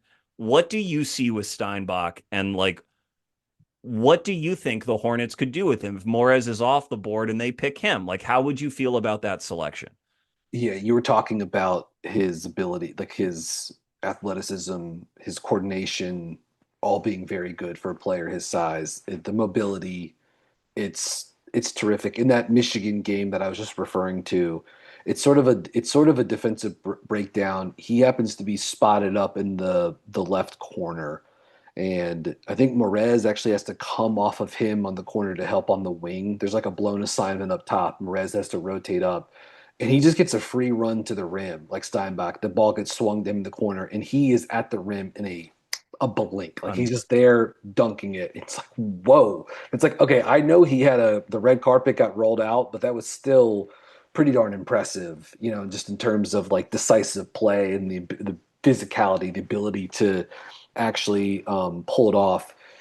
I agree with you. Like a lot when I like think about his like archetypal play on offense this season, it is these short rolls. And it's these short rolls that often have like, because he was frequently playing like the four for Washington, they've got a non-shooting five in the dunker spot. They run a lot of this sort of like three across pick and roll where it's Steinbach and one of the guards doing like screen roll action in the middle third of the court, and they got two shooters in the corners, and then the opposite big dude is in the dunker spot. And so that did allow, Steinbach can make plays in those pockets of space, and there's someone to look for. He can try to hit, if the opposing five rotates up, he can try to look to pass it to that guy in the dunker spot. But this was just a pretty bad roster to have around him. I mean, like the centers on this team were not very good. I kind of like JJ Mandaquit as like a table setting college guard, but like he's the one, and Zoom Diallo is going to be at Kentucky next season, but there was just no one there to like really like consistently make life easy for him. And he is in this role where like, as we were sort of talking about, with Victor, like he's kind of got to like, someone has to almost set something up for him, unless it's an mhm. offensive rebound or in transition, in which case, as we were just saying, like he can finish those plays like a madman. And he sort of feels like he really, understood the need to take advantage of those play types when they came to him this season. I really liked on those pick and pop action, or on those like on those middle third ball screen possessions that we were just talking about. I liked when he popped out, because that opened up these catch and go drives that we're talking about too, more so than Mhm. him rolling into the middle of the paint on the short roll and being in traffic and like, again, he's pretty good making plays and making decisions out of those looks.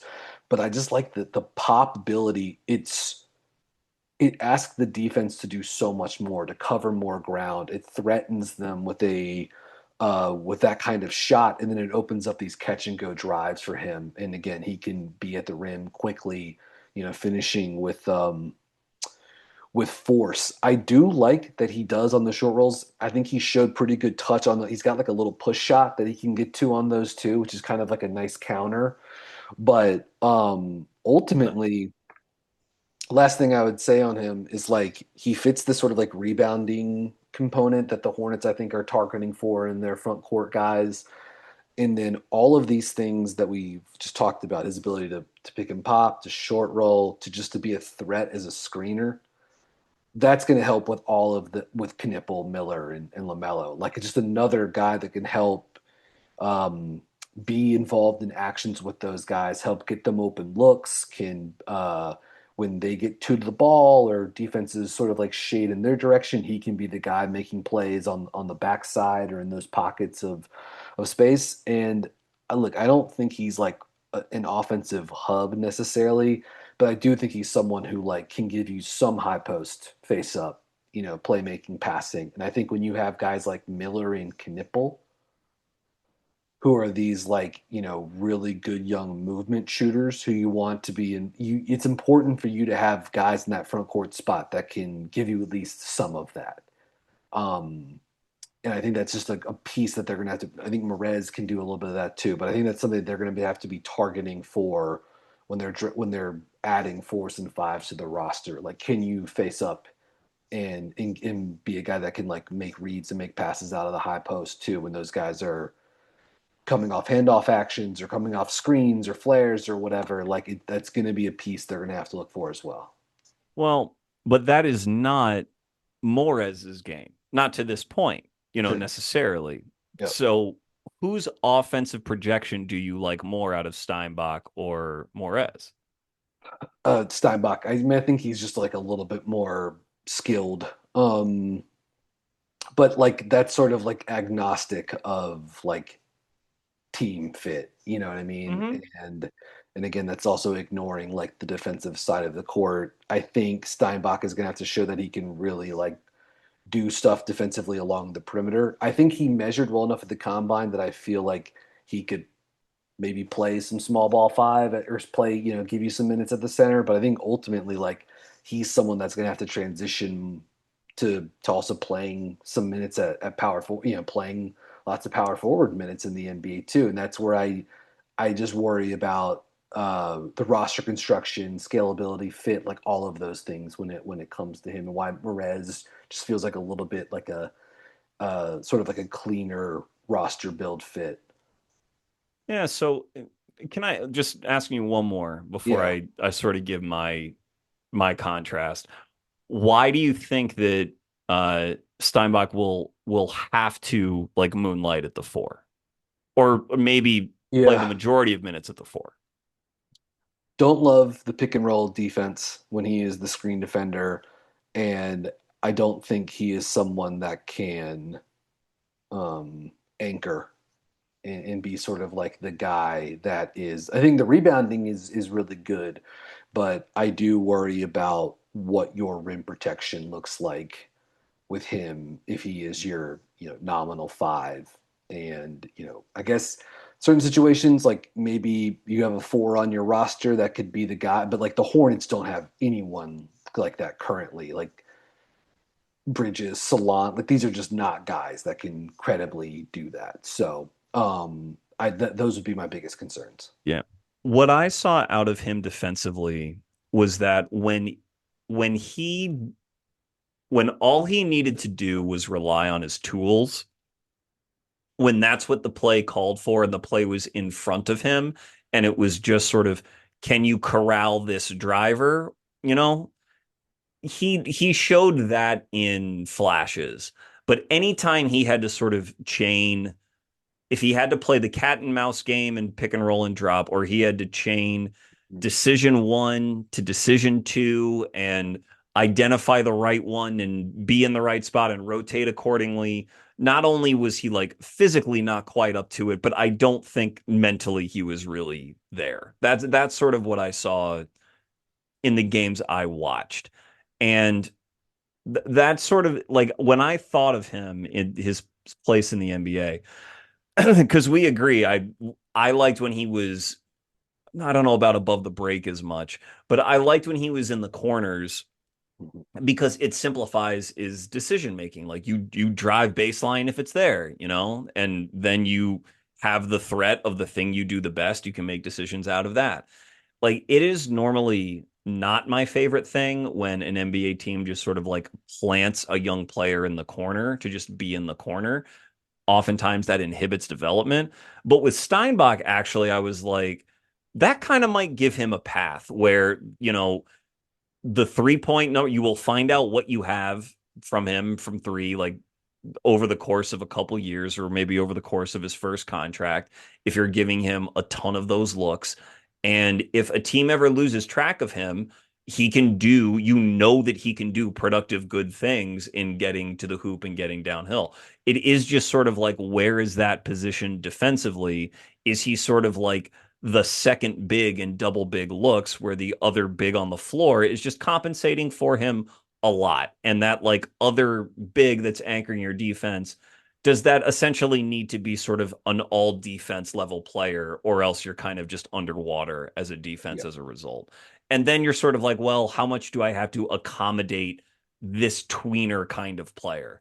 As opposed to Morez, who also size wise is a bit of a tweener, but is constantly making the team's life so much easier. Like he is accommodating everything you can do in multiple different ways. That's sort of how I would see the contrast between them.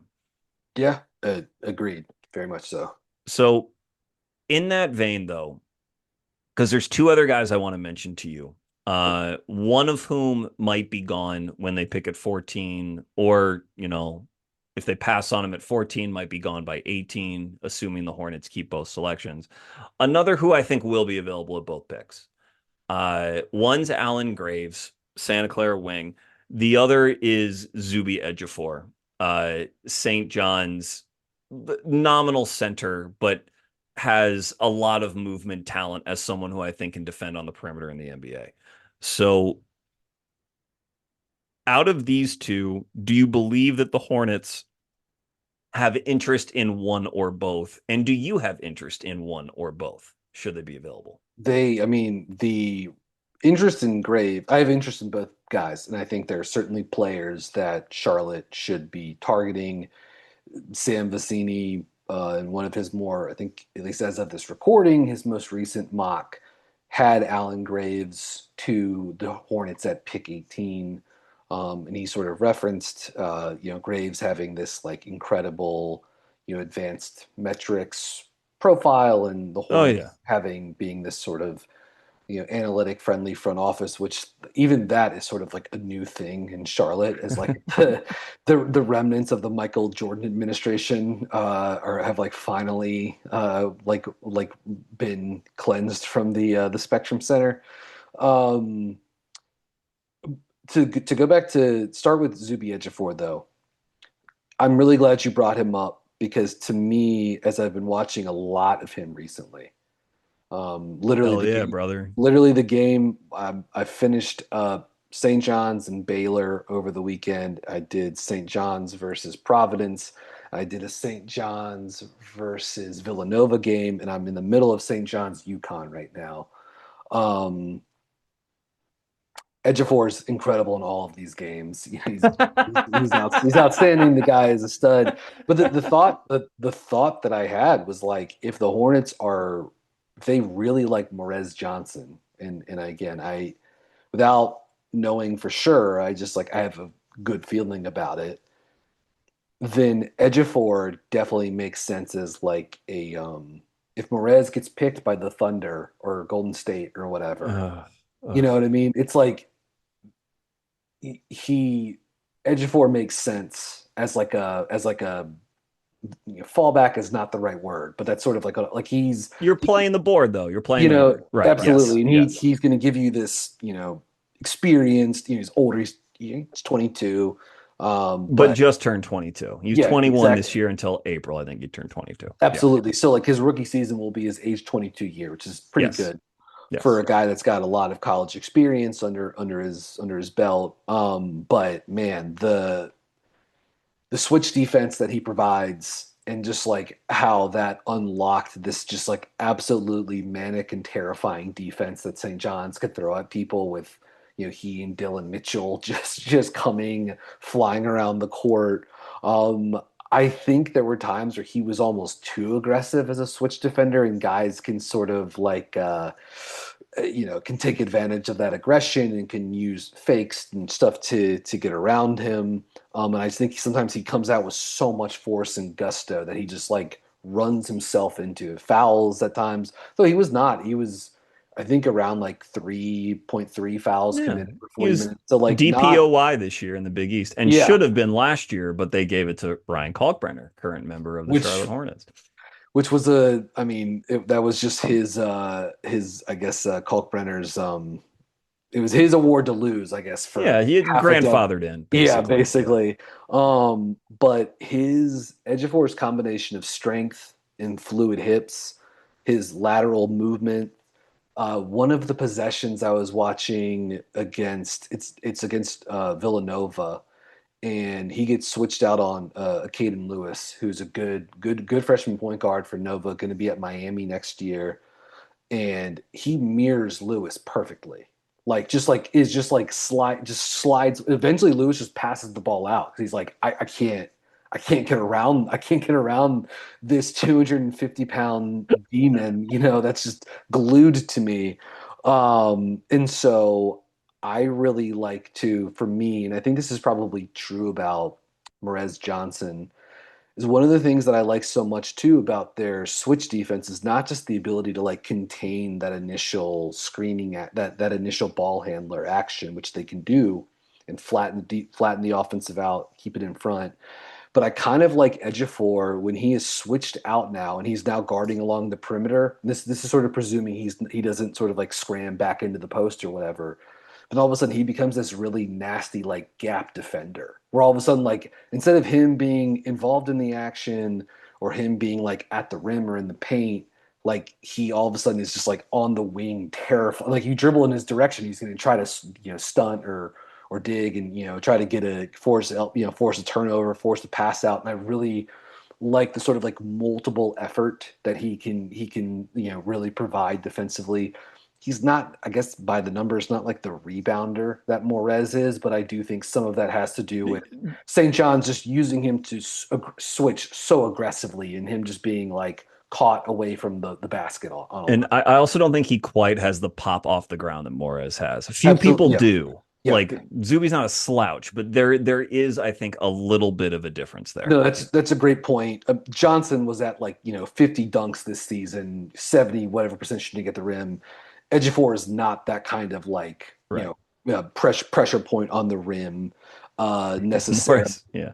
50 Uh, dunks as like the fifth option on offense. Pretty yeah, special guy. Yeah. and I think Mara had like he had like 80 dunks this season for Michigan too. Just they were. I mean, it was a really awesome team. Hmm. Um, when I think about Graves, I think he's an interesting guy for me because I don't think I saw film on him until probably like it was probably like a month plus into the season because when the college hoop season starts, I'm so focused on ACC guys to start Yep. the year. And obviously, I saw plenty of chatter about him online. I saw the numbers. I went to his Ken Palm and CBB analytics pages, and you're like, wow, this looks awesome. What is this? And I was really expecting him to be this sort of like live wire athlete. Sure. Sure. That's just like this like long, rangy, and I suppose he does have the sort of like 7 foot wingspan, 8'11" standing reach. Like he's obviously got some sort of like toolsy, rangy components, but like his athleticism is more like fluidity, good coordination, more so than he is just like a ground coverage demon in like a super good like laterally. I don't think he moves that great, and 34-inch vertical, 27.5-inch standing vertical. Like he is not, and I think he shot just 61% at the rim this season. Like he's not this like incredible like above the rim No, type he's not player. Derek Jones Jr. That's not Absolutely, him. Yeah. he's not that. With all that said, his processing speed, uh, an excellent what I've had in here, an excellent baseline of functional upper body strength, and then remarkably fast hands. And I think those allow him, along with his anticipatory skills, they allow him to play faster and Hmm. to be more disruptive defensively, to get to some of these like blocks and steals that you would think he wouldn't be able to get. And he is the kind of guy that like I feel like a lot of his shots that he blocks, they're not these like incredible like weak side rotations where he's coming up and slapping the ball off the glass. It's like maybe he's blocking a shot on the way up. You know what I mean? It's these kind of Hmm. almost like below the rim blocks that allow him to sort of like maybe boost those numbers a little bit, but they're still like The Beekmans, yeah, Yeah. exactly. That's thank you for remembering that. That's I was almost going to parody myself and mention that. So thank you for doing that for me. But I think he's someone that because of his hands being, as quick as they are for a player his size, that's something he can certainly do. So, um, and then, I mean, offensively, the connective passing, the floor spacing upside, the decision making, the offensive rebounding, like all of that stuff is like fits what Charlotte would be looking for in him. And so I think he's if they're looking to sort of like add not just a player that they like, but someone that they think could be like a four for them, someone that could start I think they're looking for a long-term option at the four spot. Like I believe they want that. I believe they think maybe there's still a chance that Salon could do that. But Oh yeah, but true. and he's still I don't think he turns 21 until August. So he's still very, Yeah. very young. But That's insane. it's insane. It Yeah. really is And insane. Graves, I think, just turned 20. Or turning 20 this summer. Yeah. Yeah. So, but yeah, like both players a lot. I am becoming more like Ejiofor pilled as the draft cycle goes along. He's really gaining Hard, steam. yeah. Got some Um, great tape. the dude is awesome, and again, the post passing, the short roll passing, the elbow pass, like he's got some again probably more connective passing than he is like hub, but that is like a nice feature of his game, and again is something that would like blend well with Charlotte, while also they would really take advantage of his sort of like strength and physicality. That would be a boon for them internally too. Yeah, so I'm encouraged to hear that you like both so much because I like both a lot. And chances are they will both be in my lottery when I release my board. I guess I really gotta release it pretty soon here. Draft's gonna be here before I know it. But the look, the because of all these guards, which I guess have dominated the discussion about this draft class, there's been I think, understandably so, a perception that the wing depth in this draft is actually pretty thin. And you hear sort of like, oh, well, Cam Carr, Dalen Swain, these are other guys who are, I think, sort of fit is not the right word. They are more in keeping with some of the body types that already exist on the Hornets. Like Swain, though, does get to the rim. I mean, that's what he does. That is his calling card. It's why he's getting drafted, really, is because he can get to the rim repeatedly at 6'7". But like for the most part, there's a thought that beyond those two, it's it it's tough at wing this year. And to me, Graves, Yaxel, who you mentioned, and weirdly, Zuby, like Mhm. that is the quote unquote wing trio that I am focusing on in this draft. Those are the three who I think can play on the perimeter in the NBA at a higher, better level than I think each one is being given credit for.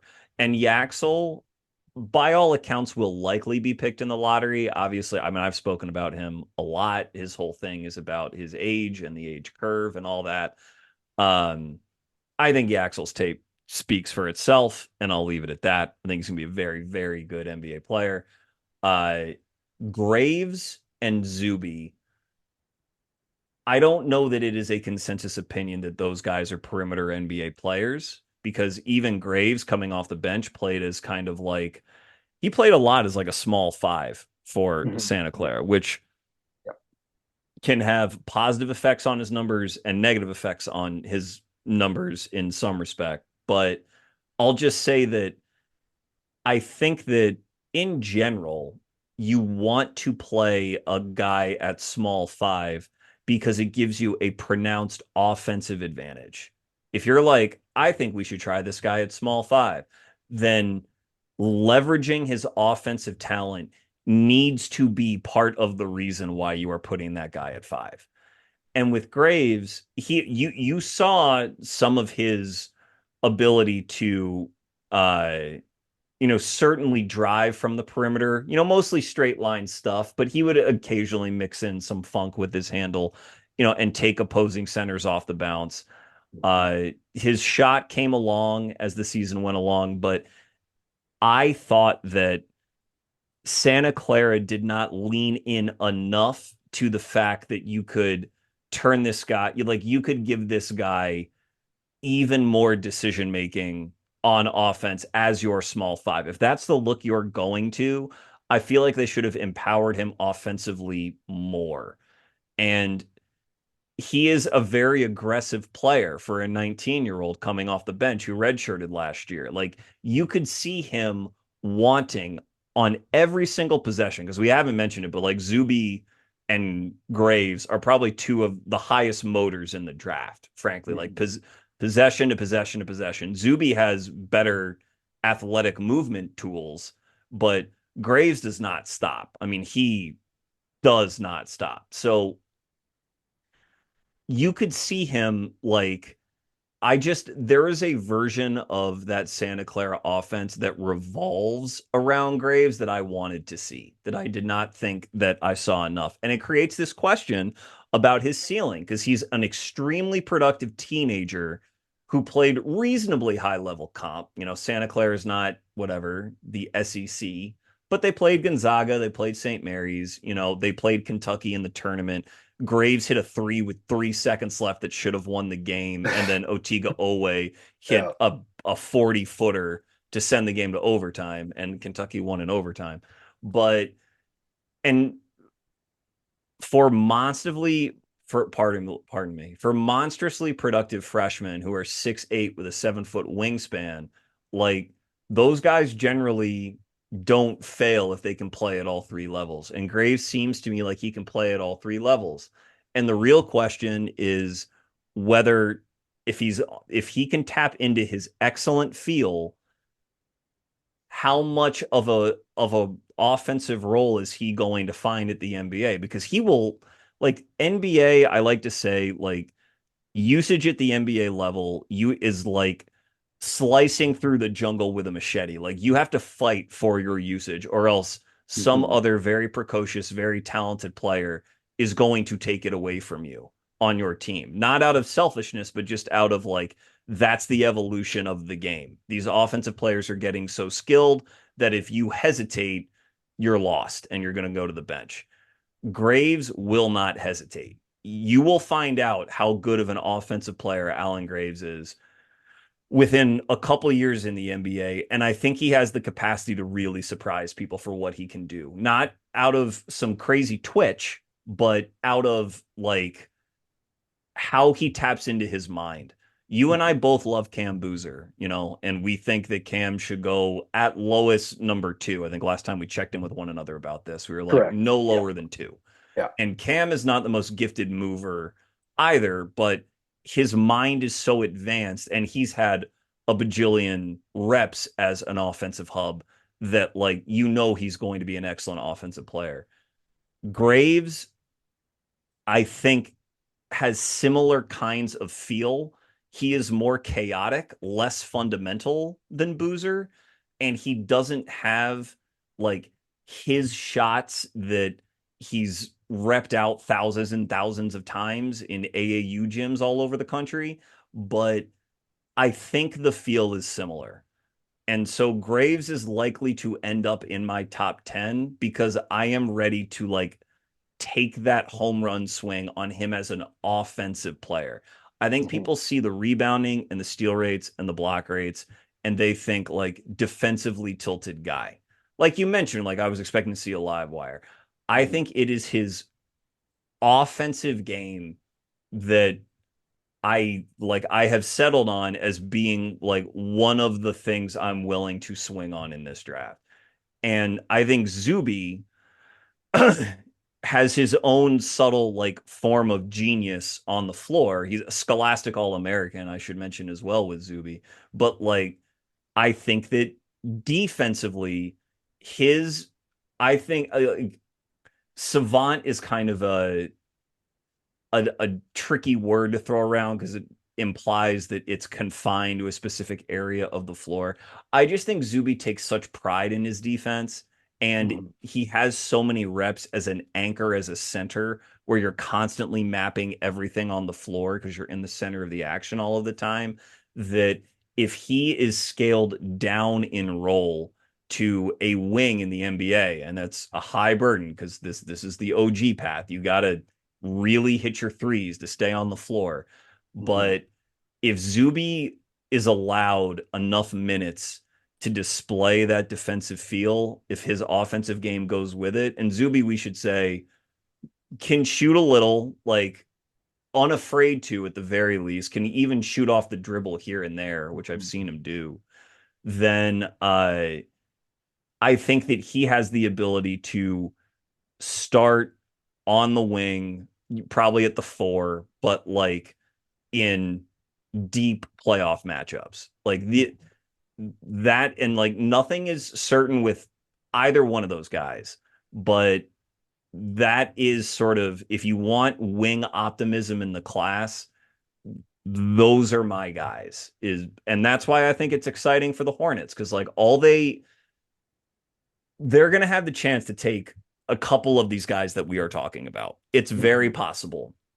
And Uh, if they get the right one, if they get a guy who should have gone 10 picks higher in this draft because all these point guards are going to uh cannibalize each other once they get into the league, let alone the Javon Smalls and Walter Claytons and Ty Jeromes and this Cam Spencer, all these other players, all these other sharks that are 6'5" and under that are just so hard to overcome. The the guys like Graves, Zuby, Yaxel that have Morez, exceptional dimensions, exceptional movement, exceptional feel for the game.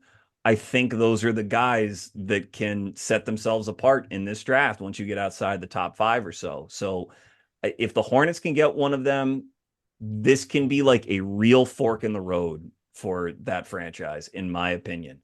But yep. I don't maybe you don't see like quite the same ceiling that I'm implying with these guys, but that I do see a high ceiling for them and for Charlotte. Yeah, I'm probably a little ceiling wise, like a little bit lower on Gray offensively, a little bit lower on Graves and Zuby, though I do like what those guys can provide as connectors, as guys that can pass from different locations on the court, and just like how that can amplify things, make things better for you on that easier for your star or higher usage guys.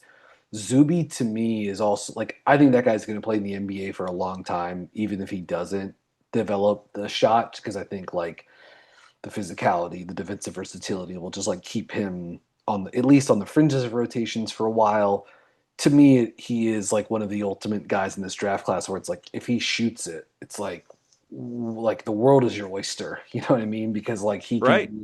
he does so much other stuff at such a high level. And like you said, he just turned 22. Like the guy has the chance to be a riser and to get better. And yeah, there's a lot of intrigue I have in terms of just like what this guy could be offensively.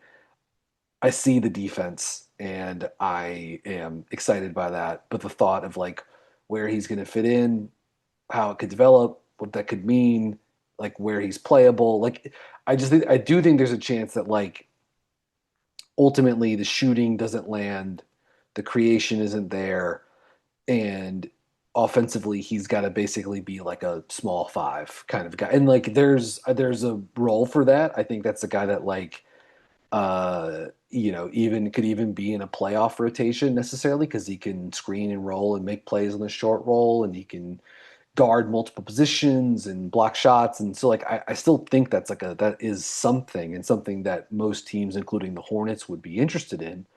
But if they're aiming higher, then yeah, in terms of what they think he could be offensively, then that's something that I would be intrigued by. Again, Graves is someone that they have reported interest in. And then the last thing I would say is like I think of the guys we've named tonight, and we didn't really talk a ton about Yaxel, though we have talked plenty about him before in the past. Like Mm-hmm. these are the right names to be talking about for the Hornets. Whether they keep both of their picks or they try to move up or whatever, who knows? Maybe they like their pick at 14 and they end up moving off of 18 and trying to use that to get future picks down the line. Like they've got some optionality there too. But like we've talked Lendenborg, Johnson, Ejiofor, Steinbach, Graves, high motor, connective passers, would fit these sort of like positions of need, whether they're like fours or fives or tweeners. Like the Hornets are looking for guys at those positions that can make them stronger, more physical, and play with this like trio of like dynamic young guards and wings that they have with Miller, Ball, and Knipple. And it's also why like and I think there's a very good chance they end up drafting one of these guys, if not multiple of these players that we're talking about. It's also why, like, I don't think there's like any interest in.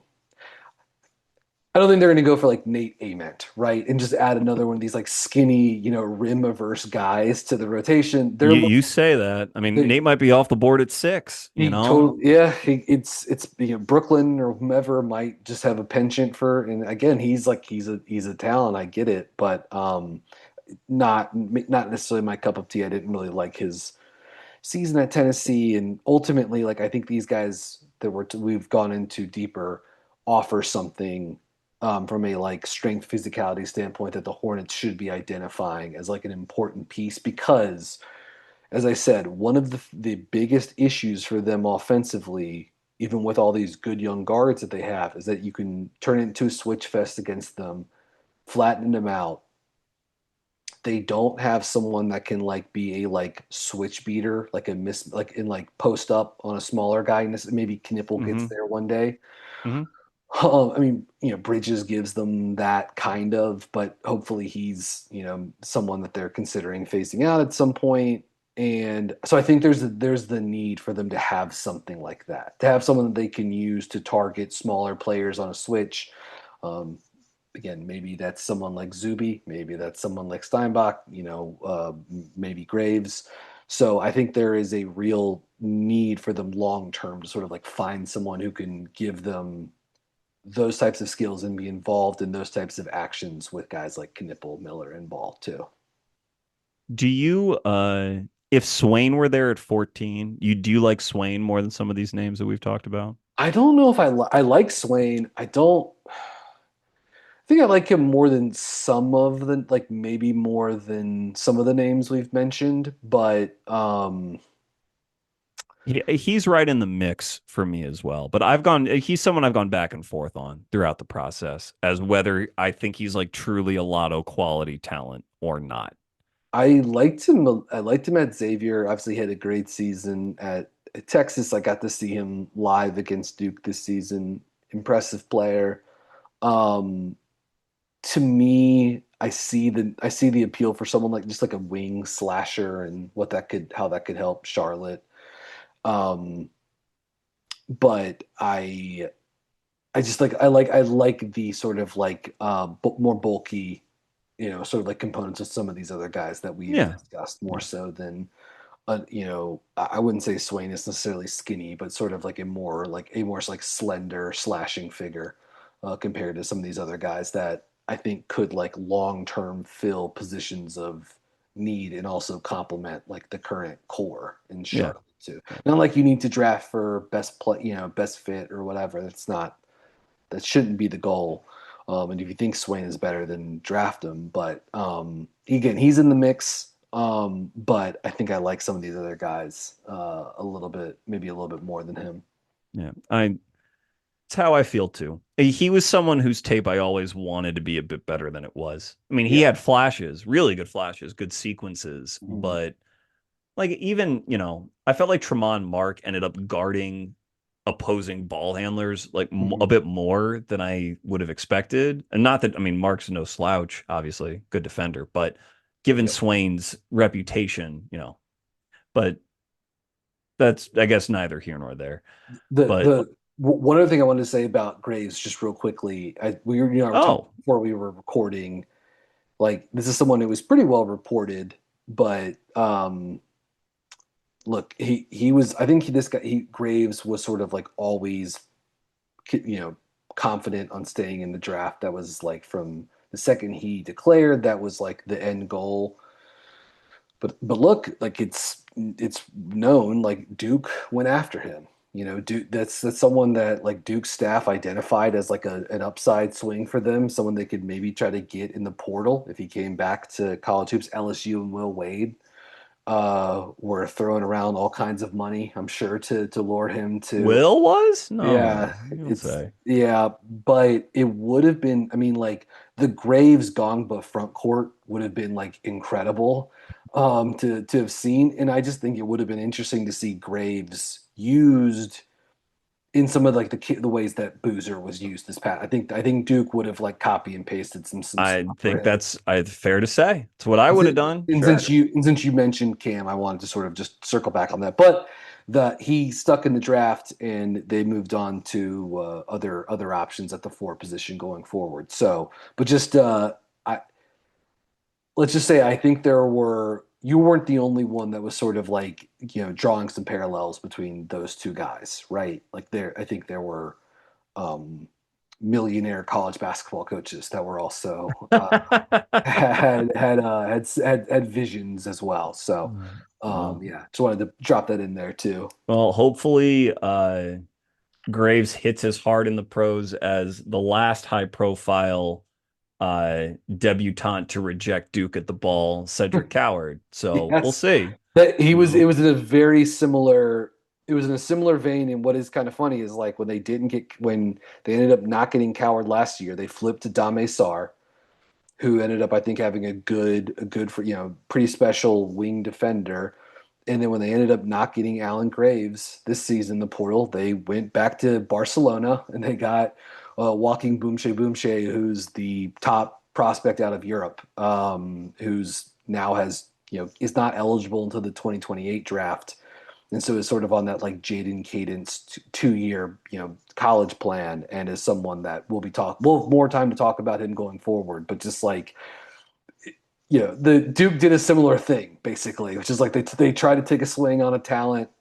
It didn't work out for various reasons, and then they looked abroad to what is one of the top sort of like development academies but abroad. like if anything, I mean, not that Graves needs validation. Again, this is an extremely self-motivated, Mhm. confident guy. You don't like come from red shirting and then coming off the bench of Santa Clara to then just being like, I'm in the draft and I'm staying in the draft, and that's Yeah. what's going to happen.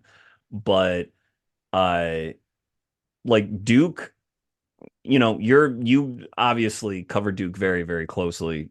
And I love hearing about Duke whenever you are gracious enough with your time to come on. But that sounded bad. You're always gracious with your time. Whenever I can schedule you to come on. But the it's a I think there is a bit of a contrast because opinions on Graves are all over the map. I mean, you have people even higher than I am on him who are like, this guy should go in the top five or whatever. And then you have people who are like, well, he should, he's in the 20s and the 30s or something like that.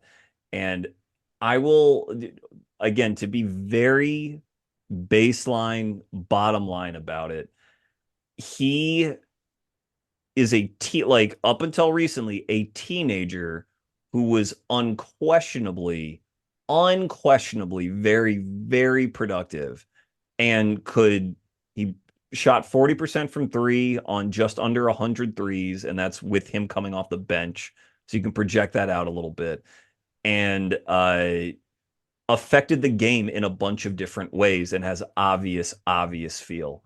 And you really need to start like what I think the right thing to do with players like that is whatever you think about him, you need to start orienting that to his floor rather than his ceiling because it's much more likely that you don't quite know what the ceiling is, which is another thing that I think people are doing with Boozer. Like, I think they are trying to look at what Boozer does and they're trying to set that at his ceiling rather than setting it at his floor because Yeah. they see sort of the limitations in his movement. And I don't think that's the right thing to do when the production is as outrageous and you know that they can shoot. Yeah. So Yes. that's just sort of that's my thing. And that's why I think the people who are lower on Graves, that's why I think they are, and that's why I disagree with them as far as that spectrum goes. Um, okay. Anything else, Brian, that I can get from you?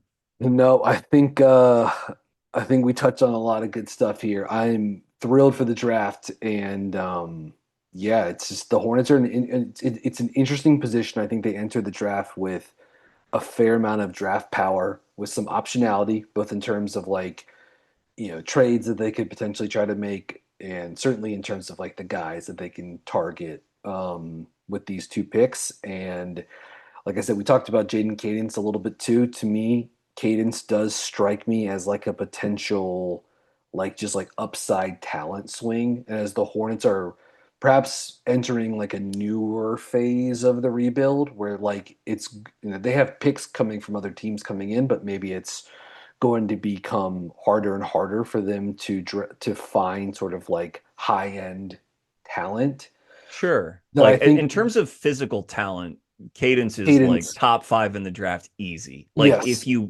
if the medicals check out, yes, And, obviously. Yeah. and we talked a lot about Zuby Ejiofor in this episode for good reason.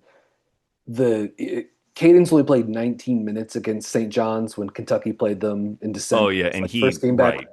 Dude, Yes, he yeah. that was like one of the best prospect games this cycle. I thought Cadence was just unbelievable in that game and like was beasting on Zuby, who's 4 years older. But then, unfortunately, then Cadence had a couple of bad games and then was out for them. We haven't seen him play since then. So if he's the guy, you've just got to do your a lot of like homework and really like feel good about the medicals. The other thought would be like if Cadence is the guy for them at like 18 or whatever, I think next season almost just becomes like a red shirt year for him in the That's right. pros because they've got Diabate and Kalkbrenner under contract. Like you can just say like, let's take as long as we can to make sure this guy and we feel 100% about him, and then maybe in 2 years, all of a sudden, he's your pick and roll partner for, LaMelo and anchoring your defense. But And he still will be younger than Zuby is now yeah, at that exactly. time, you know. So Yeah. I No, kind of I think get it. I I get think it. I think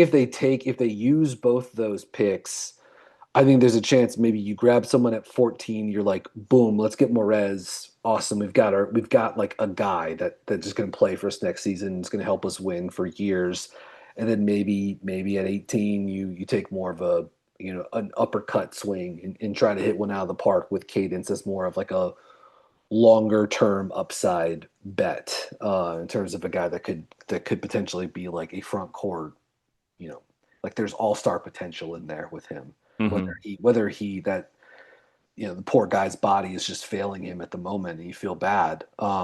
So maybe it never gets fully realized, but like the guy is just like a special mover and physical talent for the front court position. So I want to just throw that in there too. I think there's a case to be made for him as like as a swing for them too, just because of the potential is quite special. Yeah. No, no, he will definitely have fans in Yeah. their draft room whenever he will have a contingent. Rightfully so. I mean, yeah, absolutely. Okay. Uh that was good. As usual, time flew. I felt like it was a lot of it that flew, but time flew. Thank you, Time flew. Brian, very much. Split the action Substack. Drafts coming up. If you need me on Buzzbeat, you just let me know. Thank you Yes. all. Thank you all very much for listening. This has been Chucking Darts. It's okay to be wrong about sports. Find your dartboard and start chucking. Thank you.